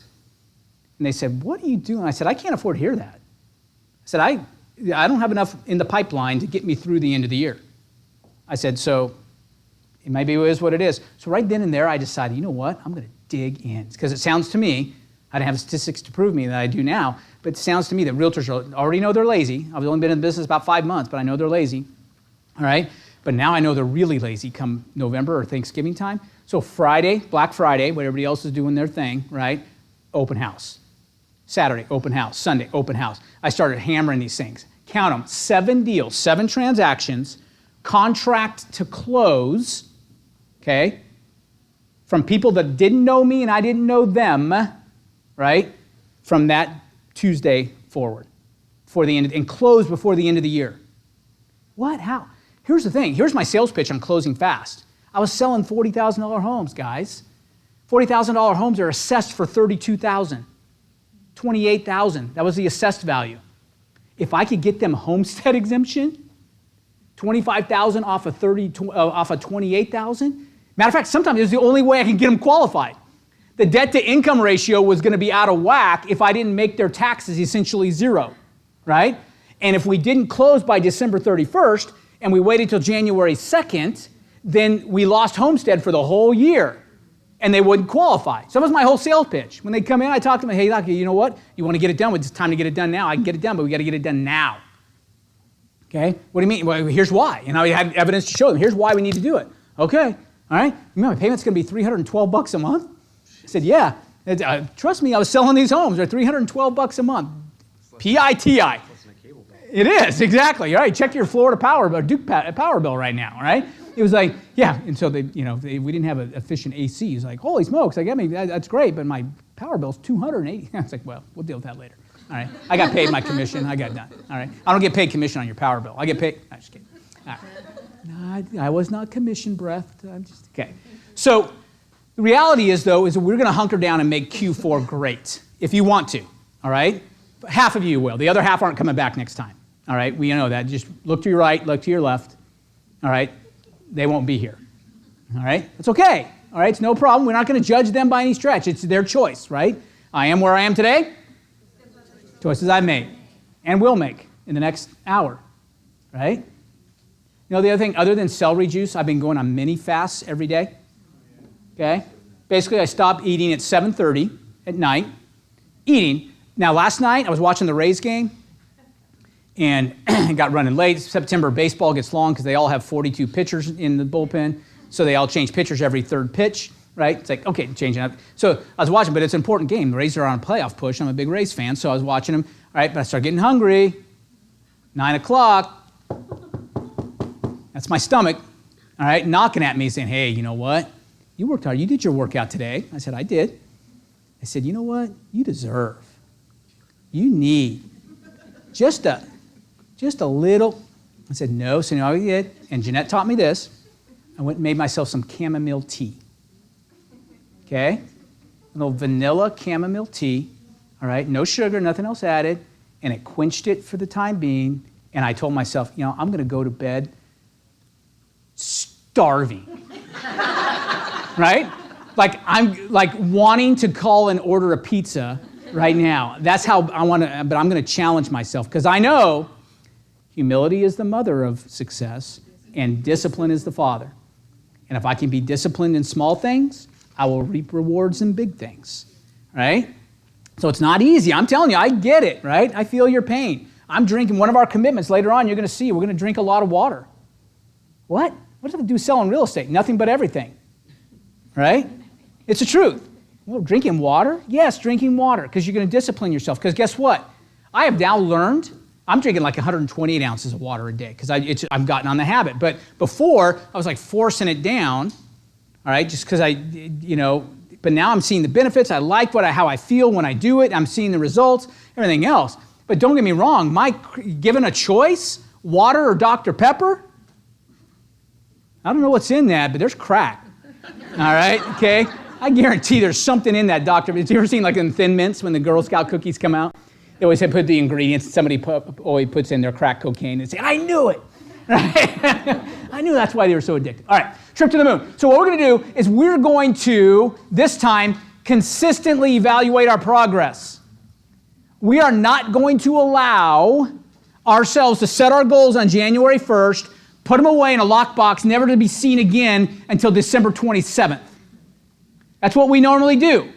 You get them out on December 27th, say, what were my goals again? And you look and say, I was to sell 30 homes this year. And you look at December 27th, I've sold 4. I've got 3 days to sell 23.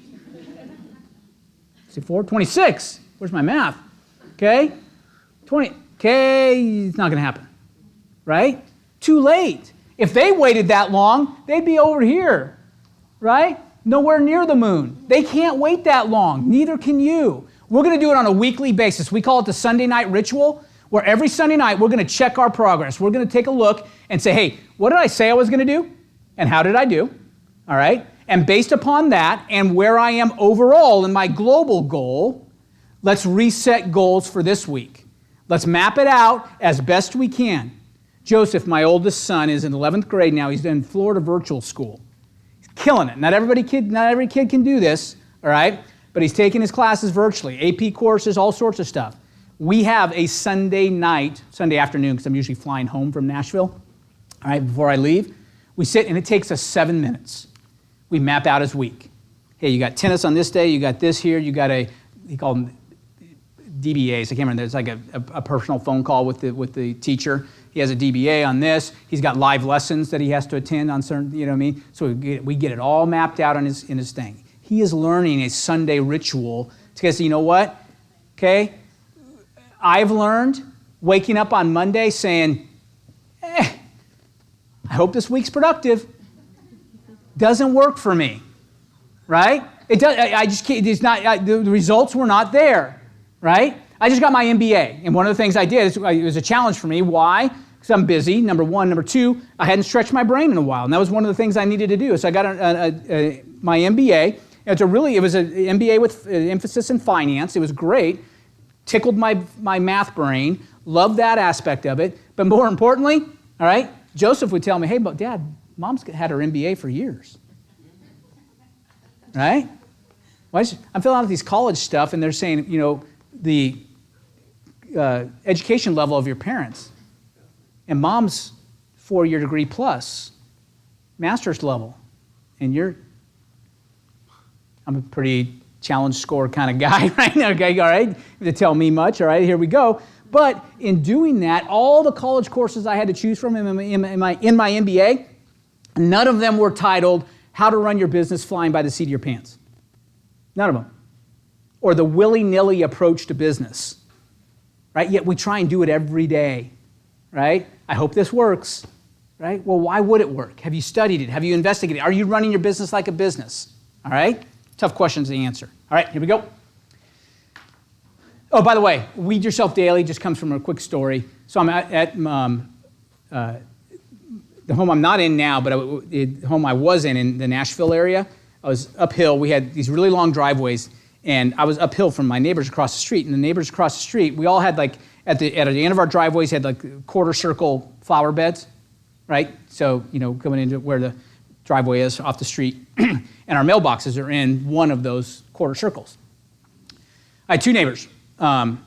Bill, retired World War II generation, great guy, greatest neighbor in the world, hey, Bill, who's a good sprinkler repair guy? He'd have it, boom, boom, boom, right? Hey, Bill, do you have a settle-down wrench? Oh, yeah, I got it, boom. That kind of neighbor, right? Just grew up, worked for the same company for 42 years, gold watch, retired, just salt of the earth, good people, right? House in the middle, didn't know them. House next door, knew this guy roughly, all right? He was in the medical industry somehow. Robert was his name, all right? Good guy. But two different theories, right? Bill would come out, and I'd watched him, and it reminded me of this, and this analogy hit me as soon as I saw him. I was on the phone with somebody, solving like a Joanne problem, right, on the phone, all right, with one of my agents. And I look down, and I see Bill going out to check his mail. And he checks his mail, he grabs his mail, then he looks around like this, right? Reaches down, goes to the other side, and he was done weeding for the day. Right? He weeded with his forefinger and his thumb. Right? Okay, that's one way to do it. Right? More often. Okay, get it done. Maintain it as it goes. Check it daily to see how things are progressing. If there's any issues, pick them out before they become bigger problems. Right? Robert had a different theory. Robert would let his go for a year. Right? Then every year, about like clockwork, I had to cover Samuel's ears, right? Dad, what are those words? I said, that's Robert weeding his garden. Raka, fraka, schmackalaka. He's like the dad from Christmas Story fixing the furnace, right? Okay, so he's laying all these words out in there, and he's getting a chainsaw out because his weeds are now, have 12, 18-inch diameters and everything else, right? So rather than wait, to be honest with you, if I added up all Bill's picks, they might add up to close to what Robert did in a year. All right? If you add them all up, okay? 15 seconds here, 15 seconds there every day, all right? But a lot easier, right? What if we decided to treat our lives that way? What if we decided to weed ourselves daily? Just take a quick peek before I go to bed. How'd I do? All right? Not to beat myself up, but are there any areas I can grow? Right? What can I do better? What have I done well? Let's pat ourselves on the back. Nothing wrong with that. And what could I have done better, right? And make a little to-do list for the next day or whatever we decide to do. Cool? All right, so that's where that comes from. All right, so I'm going to teach you two systems. I told you about this. Here's our agriculture. I'm going to teach you how to plant corn. This is simple? Yeah, who wants a buyer in 2 weeks that they don't know today? Okay, be careful raising your hand. Okay, do you really? Okay, all right. Let's do things backwards. Here's what you know. Remember the other place I told you hit a golf ball and went and landed at that? They have a bagel, right? They're telling you to cold call, and they are going to say this word somewhere. This phrase will come out in their hour-and-a-half presentation. If you're going to last in this business, you better 100% of the time, right? You will get it. I get the theory. Would I rather list than work with buyers? 100% of the time, right? I can list a home, be sitting on a villa in Italy, right, on the terrace, and wake up and there's an offer in my mailbox. That's good life right there, right? That's awesome, okay? So our new agent here, 6 months? Yes. How many listings? 4. Nice. Where'd you get them? Friends and referrals. Perfect. Good job, right? Okay? That's awesome. You can do that, and you can, right? Here's the problem with me going out and teaching a class, though, to say, I'm sorry, 5. what's going on? If we go. So busy, such a problem. Don't know how many deals I got. Jeez. All right? Nice job, seriously. That's awesome. Congrats. I love that. All right? Here's the problem, though, with most new agents, right? If I tell them go list, they're like, I get it. How? Right? And say friends and family. Okay? And that's good. And that's what people say. Oh, the first thing, you take your Christmas list, make a postcard, tell everybody you're in the business, and face it on Facebook posts, and get in line between the other 42 realtors they know. Right? And 28 of them are family members as well. Right? It's just, it is what it is, right? Here's the other thing. All right? Let's say you get, first name again? Diana. So Diana gets a friend of a cousin says, hey, my cousin's sister's aunt is selling her place in South Tampa, right? And she wants to sell. I got wind of it, right? And so Diana says, okay, I'll call her. So she calls and says, oh, yes, that's on a point. Yeah, come on. I'm having some other people come and give me, pitch their wares, if you will, right? And we'll come see what it's all about, right? Okay, great. So let's say Diana's one of 5 going in, right? So she goes in, she researches, does everything she can. She reaches out to some of you, gets some ideas about South Tampa, does all this stuff, puts together a really nice PowerPoint on her iPad for her listing presentation. Everything's good to go. The lady's very nice, very, very nice. And she says at the end, so Diana, that's great. Now, can you tell me about how many homes you've sold here in South Tampa? And Diana says, well, if we sell yours, there'll be 1, right? And she says, that's great. I appreciate it. She puts out her hand. She pats you. How old people pat you on the hand? Mm-hmm. All right? That means you're dismissed. Okay. So when she pats you on the hand, God, I hope your career gets off to a great start. But quite frankly, and can you blame her? She's created a list of $1.4 million home, right? And who are you going to trust, her or some team that said, hey, look, I sold 42 of these last month, right, in this 1 mile radius? You can't blame her. I mean, 1.4 million times 6% is a lot of jack. 84 grand. I told you I had to multiply it by 6, all right? Okay? 84 grand is a lot to separate from. And so how do I overcome that? Problem is, I'd love to have an answer for you, but either be friends and family, or if it's somebody you don't know, you're probably going to lose, if I can be honest with you. And even if I can't, I'm going to be honest with you anyway. All right? So, let's do this instead, because I teach this. Work with buyers. Everybody else says your listings lead you to buyers. I get it. They can, right? How about this thought? In the short term, though, until I can get a lot of listings or find a way to figure that out, how about my buyers lead me to my listings? So let's instead, I teach Diana how to go do a bank foreclosure open house. And she's sitting there, there's no power and water on it, smells like dog, there are fleas in there, there are nasty words written on the spray painted walls inside, and there's green stuff going out of every opening in every plumbing fixture out there. Okay? Sound like I've been in REO before? Mm-hmm. Okay? So she's sitting there, and this young lady walks up, and she says, hey, I just graduated from USF. Hey, what's your name? Oh, mine's Susan. Susan and I talking, boom, boom, boom. Hey, you know what, Susan? There's some really great first-time home buyer programs. So she helps Susan find this little townhome in Town and Country, right? That's going to be her first home, and she gets her approved and closes her deal, right? That's in July. She sells it for $142,000. You're thrilled because it's a commission, right? Susan's thrilled, right? Flash forward to Thanksgiving. Susan is at her Aunt Gertrude's house for Thanksgiving dinner. Aunt Gertie lives in South Tampa, right? Aunt Gertie's in South Tampa and says, hey, you know what? So Susan, tell me, you graduated from college and you've started your first job and you've bought your first home. That's amazing that you've done that at the age of 24. I can't believe it. How in the world did you do that? Well, I worked hard in college, but I just kind of wandered in this open house and this nice, beautiful, awesome agent named Diana helped educate me on how I could buy a home with little or no money down. And next thing I know, here I am. You know, now that your Uncle Harold's gone, I don't need this. I'm thinking about downsizing myself. Do you think your friend Diana, okay, different type of Pat, do you think your friend Diana might be able to help me sell this place? So now Diana gets the call. Diana walks into the listing, and she's not one of 5, she's one of 1, right? When did she earn the business to sell the $1.4 million home?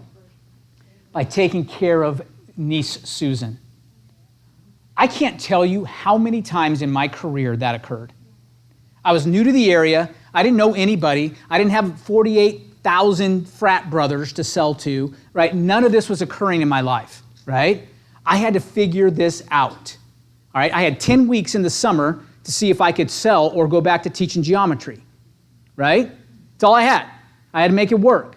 So I figured out how to do just this, right? So I started working with buyers. I know you don't want to. I told you be careful if you raise your hand, right? And what is a buyer? Able to buy. Willing/realistic. Needs. Loyal to me. All right? I figured if I could sit in an open house and meet one buyer a day, right, I could sell a lot of homes because I got unlimited time to sit open houses. All right? I'm a newlywed, no children. All right? I got to want to be able to go home and say I've got fruit on the tree to my wife anyway, instead of saying early in my real estate career, how'd it go today? Great. She's working full-time, has benefits, all that stuff. Okay, coming back to me. Hey, how was your day? All right, having to drive to downtown Tampa from Newport Richey, right, fighting traffic. And I'm like trying to figure out what am I doing every day, right? I got to have an answer for her, right? So, because I just wanted to, I wanted to, right? But I didn't know, right? I didn't know what to do. I was driving around. I would just drive around. How's your day? Oh, busy. What'd you, busy. All right? I had that lip roll down. Busy. All right? I could say that with the best one. Yeah, if you only knew. All right? And I'm thinking in my mind, if she only knew. Right? And thank God there wasn't Netflix at the time. Right? Okay? I was crap, right? Okay? Seriously, right? And so with that in mind, I said, I'm going to get busy. I'm going to figure this out. So here's what I did. I started doing what we call now, I don't call them open house, I call them traffic generating events. Here's what I know. The more traffic I can generate, the more chances I have of selling a home or meeting a buyer that meets those 4 criteria, period. I also know this, that if somebody has paid $10,000 a month to have them be the premier agent on Zillow, right, that person can be sitting all Saturday morning looking at ads, and every time they see the ads, they see the Deutsche team, they see it, oh my God, this person must be killing it. Jill's the bomb, Jill's, that's what our ad says. Jill's the bomb, right?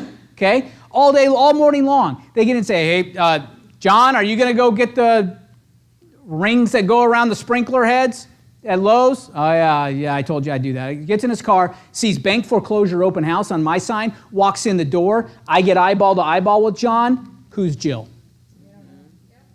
Okay? Here's a long hashtag, all right?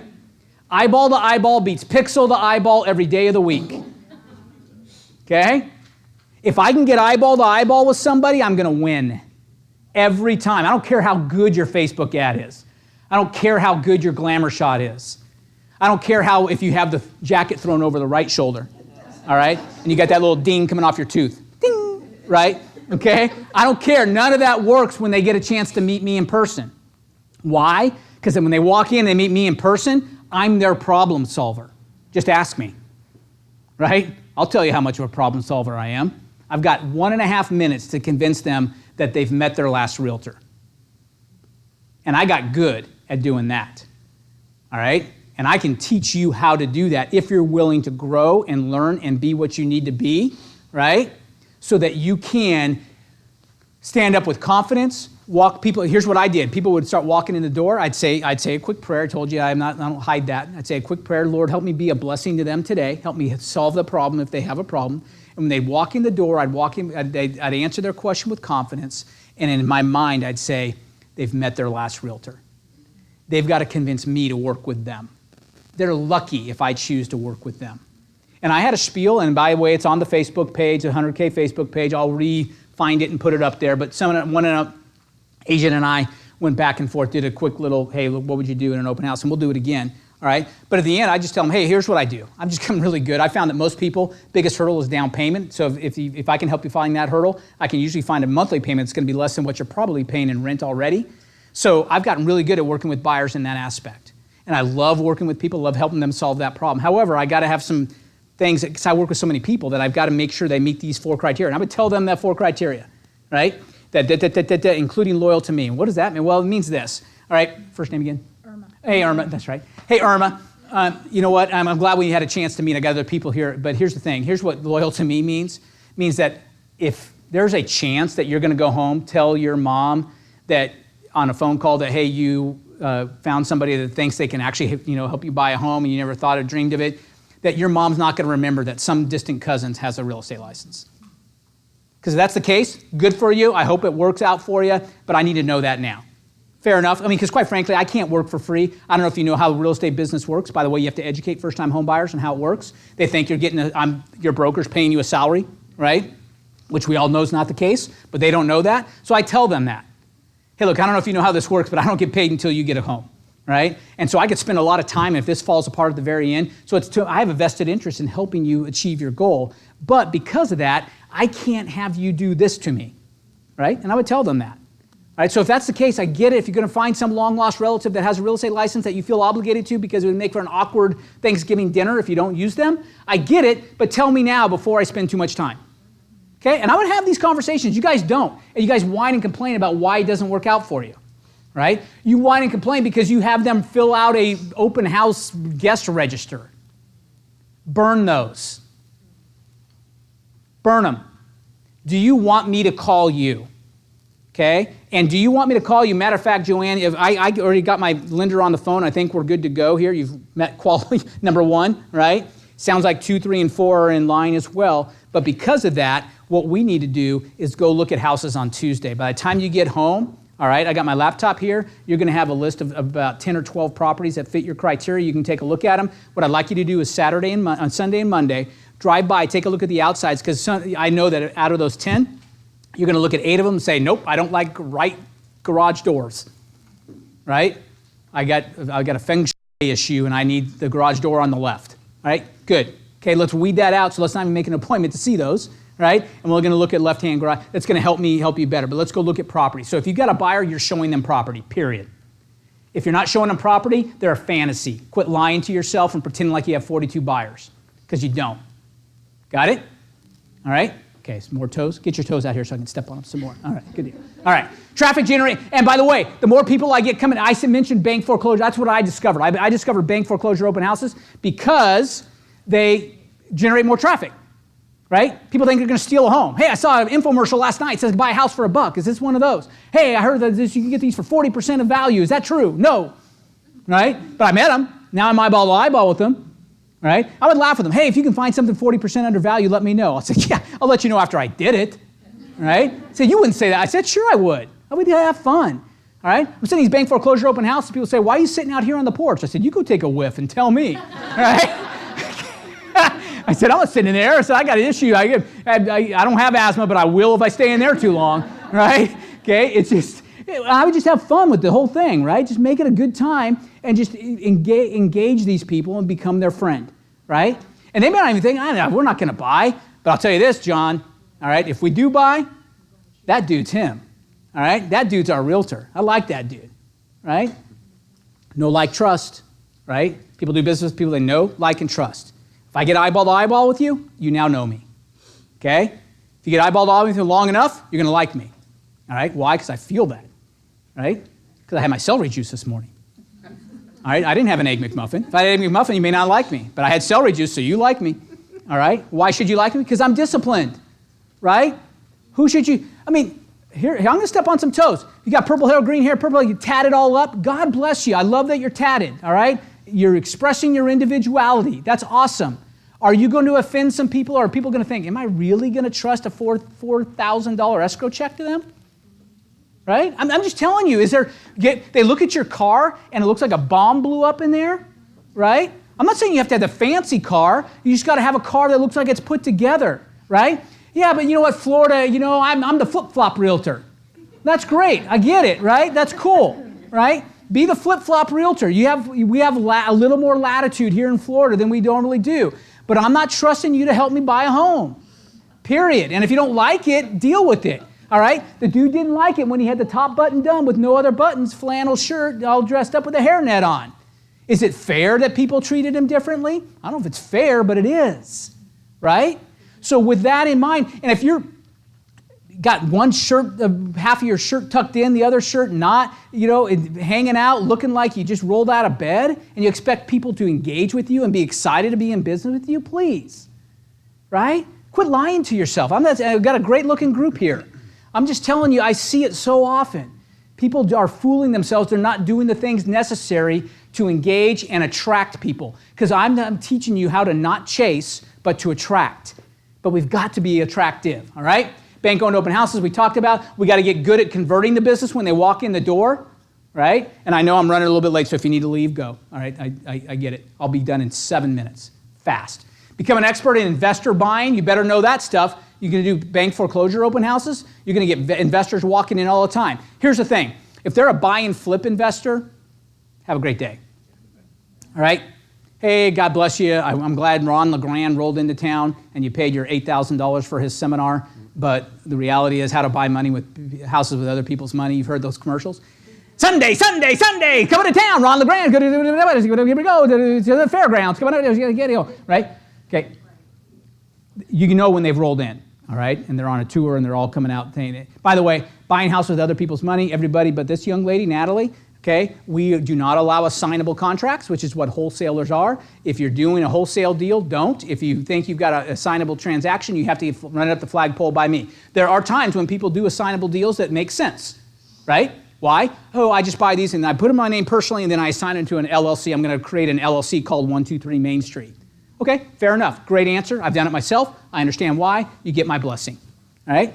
Okay. If it's, because I'm going to try and find another buyer by the time the contract term is up, and if I don't find one, there's something buried in this contract that says I get out with no penalty, and you've wasted 45 days of your seller's time, all right? Plus now you got to look at your seller in the eye and say, when they find out that it's a wholesale deal, and say, wait. So I sold to this dude for $100,000, and then he resold it for 130. Should I have hired him? Right? You got to look at how come he can find the $130,000 buyer and you can't? And why am I getting the $100,000? Why is he making $30,000 for not even owning the house? Just flipping the contract. Okay? That's why I don't allow it. All right? So that's enough of that. Becoming an expert in investor buying, investor meaning long buy and hold. All right? Got a great class on FHR University on how to do it. All right? And how to speak the language of an investor. It's a great class. Work first-time home buyers with vigor. Understand how to work them. All right? That's not all you're going to meet. You're going to meet other people as well, but you better know that, better have that. More tools in your belt, the more things you can fix. Agreed? Okay? List by referral only. So now Diane gets to walk into the South Tampa 1.4, and she's now no longer doing a listing presentation, right? She just walks in with listing paperwork, and she's an order taker. Here's a CMA. I know my stuff. By the way, you want skill set in this business, right? Know your contract. You think it's fair for our clients to assume we know the contract that we're using? Yes or no? Yes. 100%, right? Excuse me, why are you taking 3%, right? And you're having to, you look like you're sweating. I got a great contract class at FHR University. Make sure you are educated, all right? Know your contract. Know how to evaluate and value property. If you know those two skills, everything else is, remember I said know, like, and trust? You know where trust comes from? Competence, right? They can know you and like you. You can be, I really like that guy, but he's an idiot, all right? Okay? He's funny, but he doesn't know anything, right? You've dealt with people like that before? Funny, very engaging, all right? Great at a cocktail party, terrible at contract time, right? Okay, so you got to have that trust is critical. And by the way, all right, rest assured, you FHR agents, all right, in the room, okay, you have a broker and a gym, all right, that know the contract like the back of their hand. So if you have a question, you call, all right? You call. I am a contract hound, right?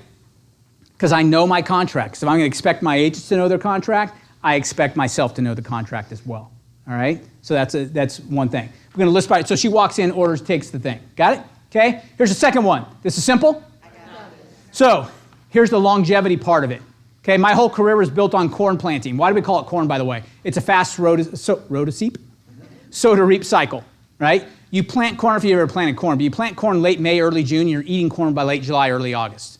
It's amazing. You almost watch it grow. Starts to pop out of the ground, here it rolls, here we go, boom, boom, boom, and life is good, right? That's the good news about corn. Bad news about corn, you chop it down every stinking year. You chop it down to harvest it. Next year, you come back to the field and say, what the heck, where's my corn?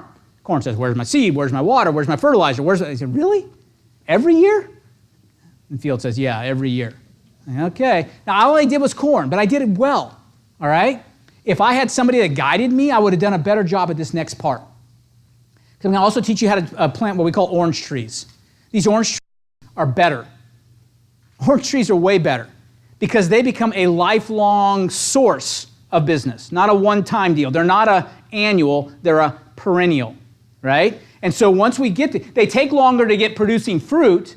So those of you that need some corn, in the meantime, we use corn to help get us going, and eventually we want to have more oranges than corn, but initially we might have to have more corn than oranges, right? Because it might take 2 or 3 years to really get the orange trees producing fruit over the long term, right? But we're going to teach you a system on how to do that as well. 7 levels of communication. I forgot the book. I brought every other book, but anybody have a copy of the 7 levels of communication with them? You got one, Natalie? Look at her, overachiever. Overachiever. Hey, what's up with you FHR agents? The only non-FHR agent. Oh, we got, okay, Joe. All right, Joe's got one. He's got one online. He's got an ebook. All right, I'm just teasing you. Good job. She gave it to me today. You can take credit. What are you talking about? I take credit for quotes all day long. Come on. As I've always said, all right? I just heard it on the way in, but I've always said. This book, 7 Levels of Communication, we're going to put it up on your to-do list here in a second. Phenomenal book about how to build relationships with people that you already know, help them to know, like, and trust you, how to generate and transfer that into business for you and serve them well. It's an incredible book, an easy read because it's a story, it's a narrative, right? You love those. I love historical fiction, right? They get me into this thing and I'm like, oh, holy smokes, I just learned history, right? But I was really engaged in that story. Michael Maher, M-A-H-E-R. We'll have it up on a slide here in a second, okay? Results are proven. Stop, period, asking, period, for, period, referrals, period. Okay? So to go to the other training, bagels, right? Cold calling. If you're going to last, you better list. And the 4th thing they're going to tell you is go out and ask for referrals from everybody you know. Okay? Here's the problem. You have not earned the right.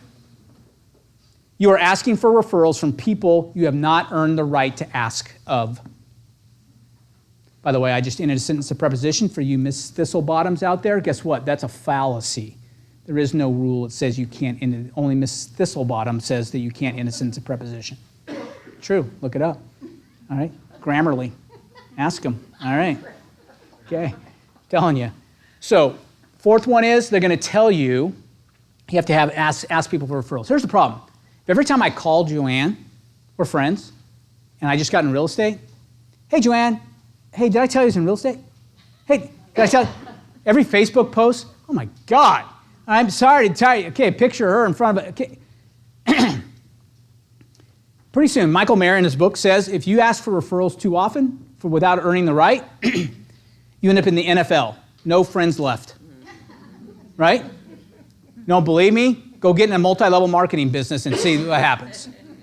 Right? Same thing. NFL. No friends left. But it's the best thing ever. You really, really need this sham wow. All right? And if you sell 42 of these and get 42 to sell 42, the next thing you know, we're all making sham wows and we make a lot of money. All right? Okay?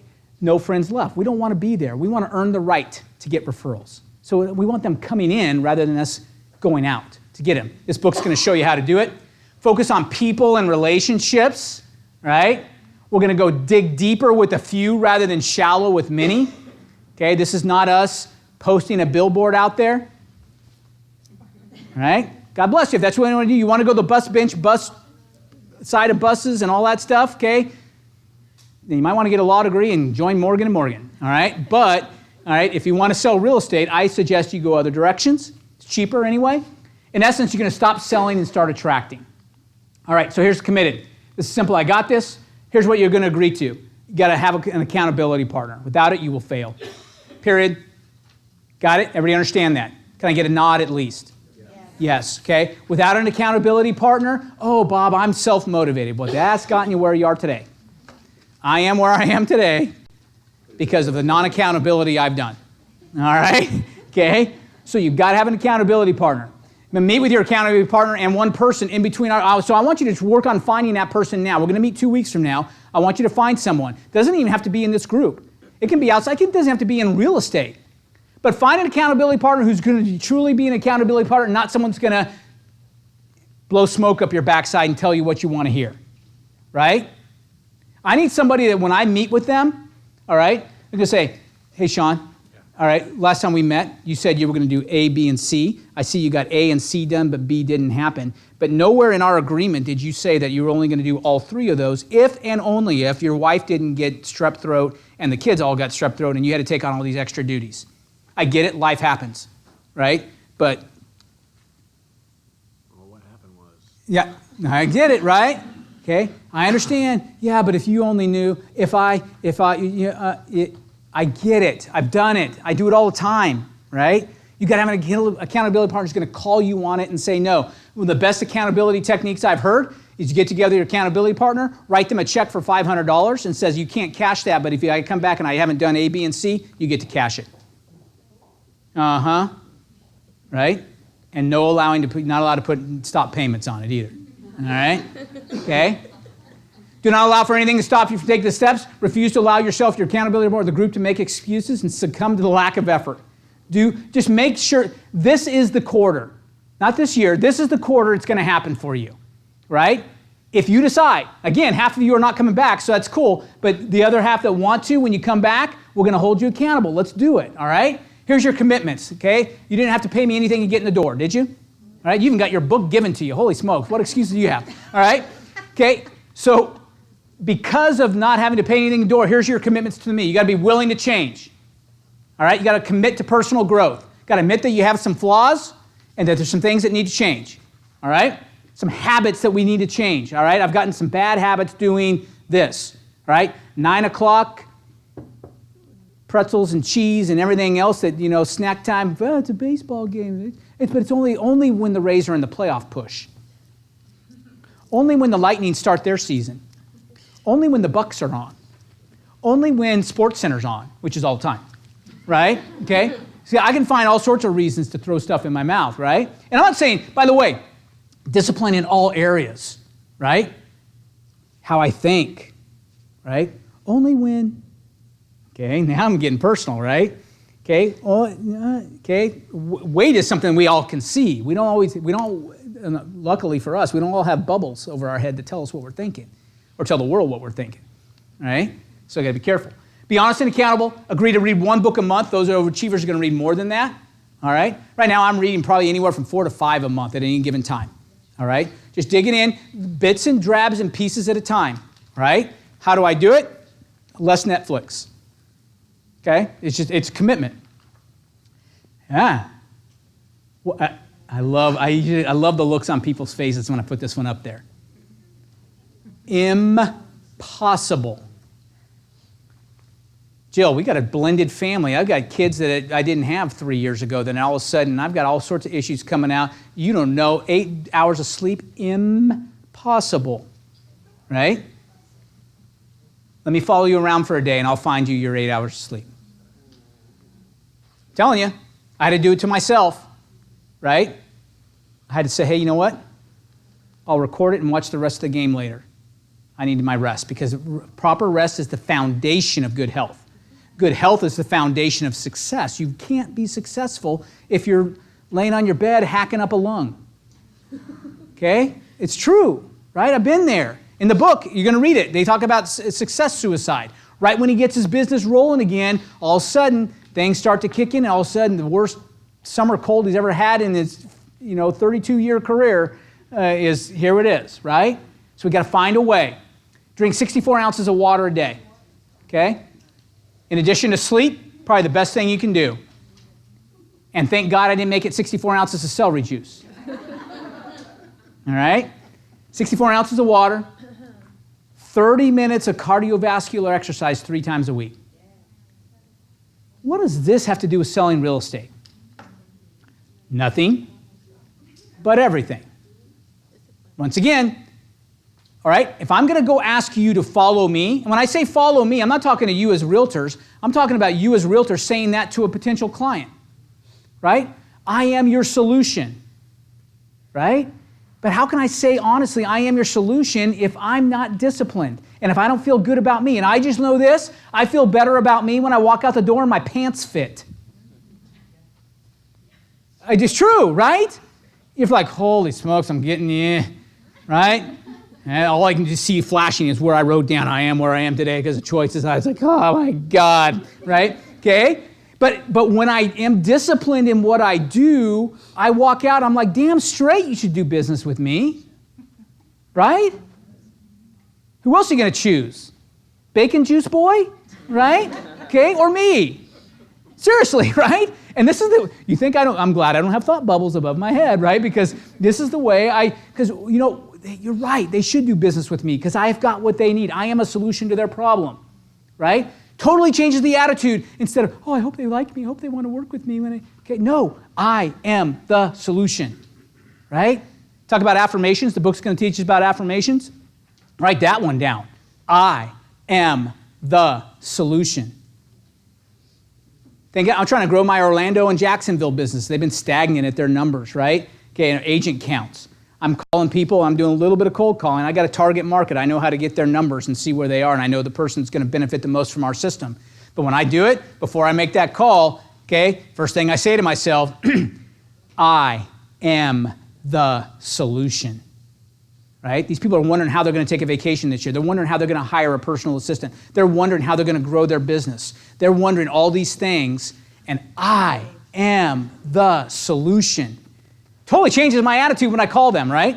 I'm like, no, hey, sorry to bother you, but, you know, hey, lucky for you, you answered, right? Seriously, right? It's you know, your lucky day. I don't know why you made you answer my number because you don't recognize it, I guarantee it, but you're going to look back at this today and say, you're glad you did, right? I don't know what made you drive into my traffic-generating event, but you're going to say later, you're glad you volunteer to a nonprofit 4 hours a month. Go give of yourself. Go give of yourself. Okay, these are commitments you have to make. Okay, give of yourself. Donate. Here was a toe stepper. Yeah, donate 10% of your income to a church, synagogue, or other nonprofit. I told you about me, all right? I don't hide myself in my beliefs, but I'm just a firm believer. And if you say, hey, Bob, I'm totally de-churched, I get it. Be de-churched. There are reasons to be de-churched. Okay? You know why churches are screwed up? Because they're filled with people, okay, right? Okay, the next time, you know, you find the perfect church, don't join, because as soon as you go, no longer perfect, all right? Okay, so don't let them stay perfect. Hey, you guys stay over there. I'll stay out, because if I stepped in, we're no longer perfect, and that's okay, all right? That's what churches are for. But you go find somebody that's like-minded, that believes like you do. It could be a nonprofit. I get it. If you're totally de-churched, I'm not here to we're not having an altar call at the end. All right? I'm just here to tell you that what's worked for me and that I suggest you go give of yourself. People, it's impossible. I can't do it. Yeah, here's what I know. My math mind says this. There's no way that 90% is better than 100%. However, I will tell you that 90% of 200,000 is better than 10% of 50. Right? And that as you start to do this, givers get, and things start to happen. You open up the floodgates. Don't ask me how to try and explain it. All right?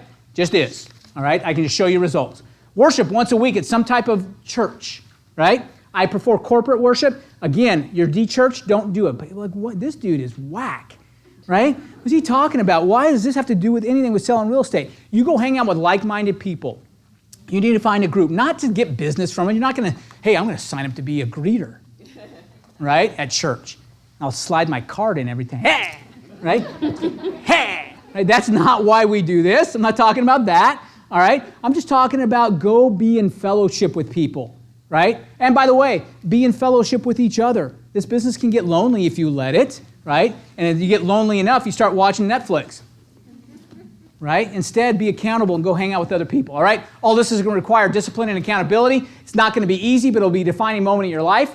Here's my 4 LYs. Ready? I got 4 LYs that lead to a 5th LY. If you got to write nothing else down, write this down. I'm going to help you grow spiritually, emotionally, intellectually, physically, and the result of that is financially. We grow in the first 4, 5th one comes along for the ride. Every time. I'm going to help you get emotional, spiritual, emotional, intellectual. By the way, commit to intellectual growth. Stretch your brain, just like your muscles and your backside need to be worked, right? Your muscle up here needs to be worked, okay? Do not allow, you know what else is attractive? I told you, having your stuff together looks like having your car in line. It doesn't have to be a fancy car, just have a clean car, right? Okay, just look like you're put together, right? Okay, just be, all that. You know what else is attractive? Somebody that can speak intellectually other than things on what they saw on The Bachelor.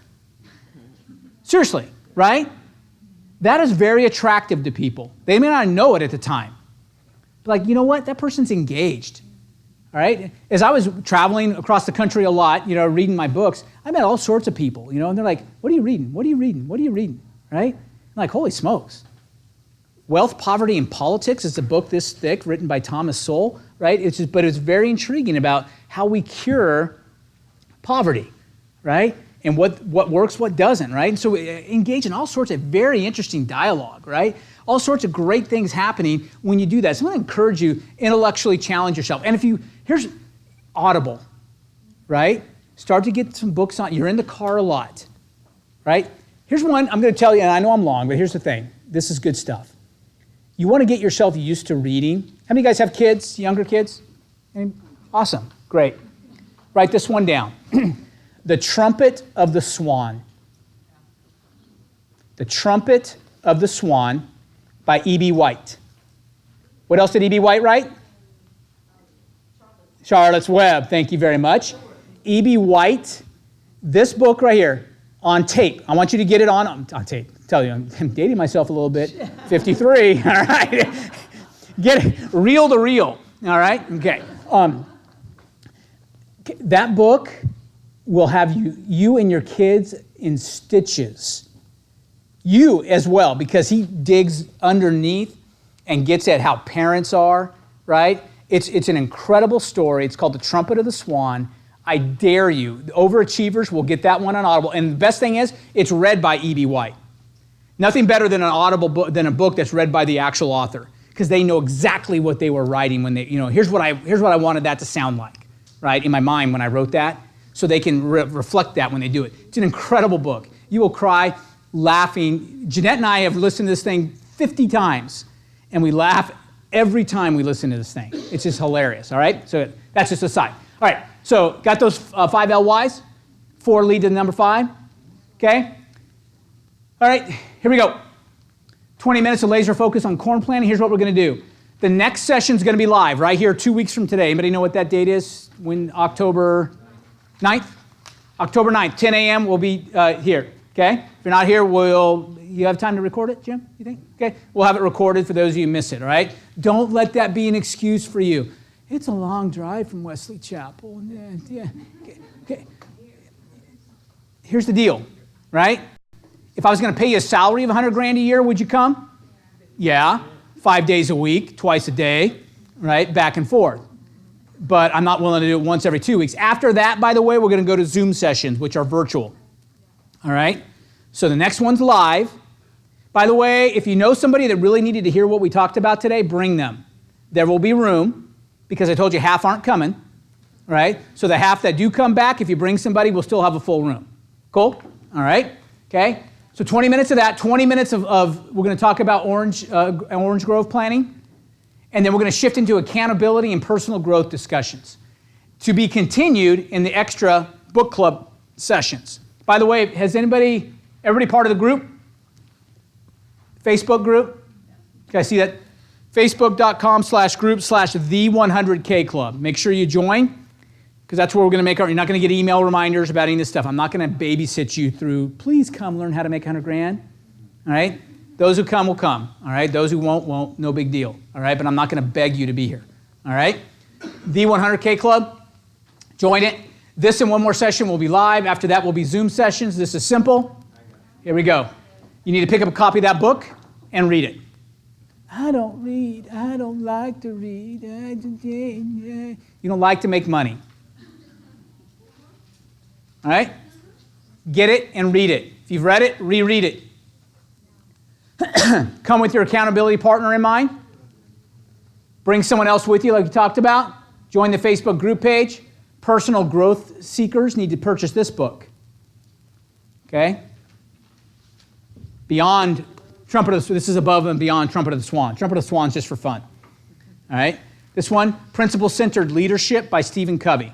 Why am I going to do a leadership? Why wouldn't we just read 7 Habits of Highly Effective People? Because they cover that in this. We're not going to read the whole thing, by the way. We're going to read about the first half. All right?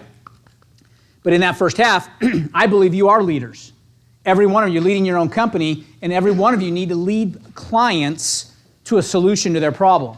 All right? So we're going to work on that. Okay?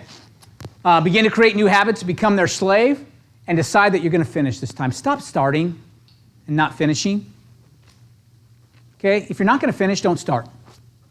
Fair enough? It's a waste of time. Right? Here's a hashtag again. To know and not to do is not to know. Chew on that one for a little bit. Ruminate. There's an intelligent word. Okay? Ruminate on that one. That's how a cow chews its cud. That's called ruminating. All right? Chew on that one a little bit. To know and not to do is not to know. Right? Having a head knowledge without action to back it up means nothing. All right? This is simple. Questions? Facebook page. Make sure you join it. That's where we're going to get this done. Pay attention to the Facebook page. That's where we're going to launch the book club for those who want to join it. And we'll make sure you have links to the Zoom session. Thanks for coming. Sorry I ran late. Have a great day. Talk to you soon. Take some bananas and oranges with you. All right.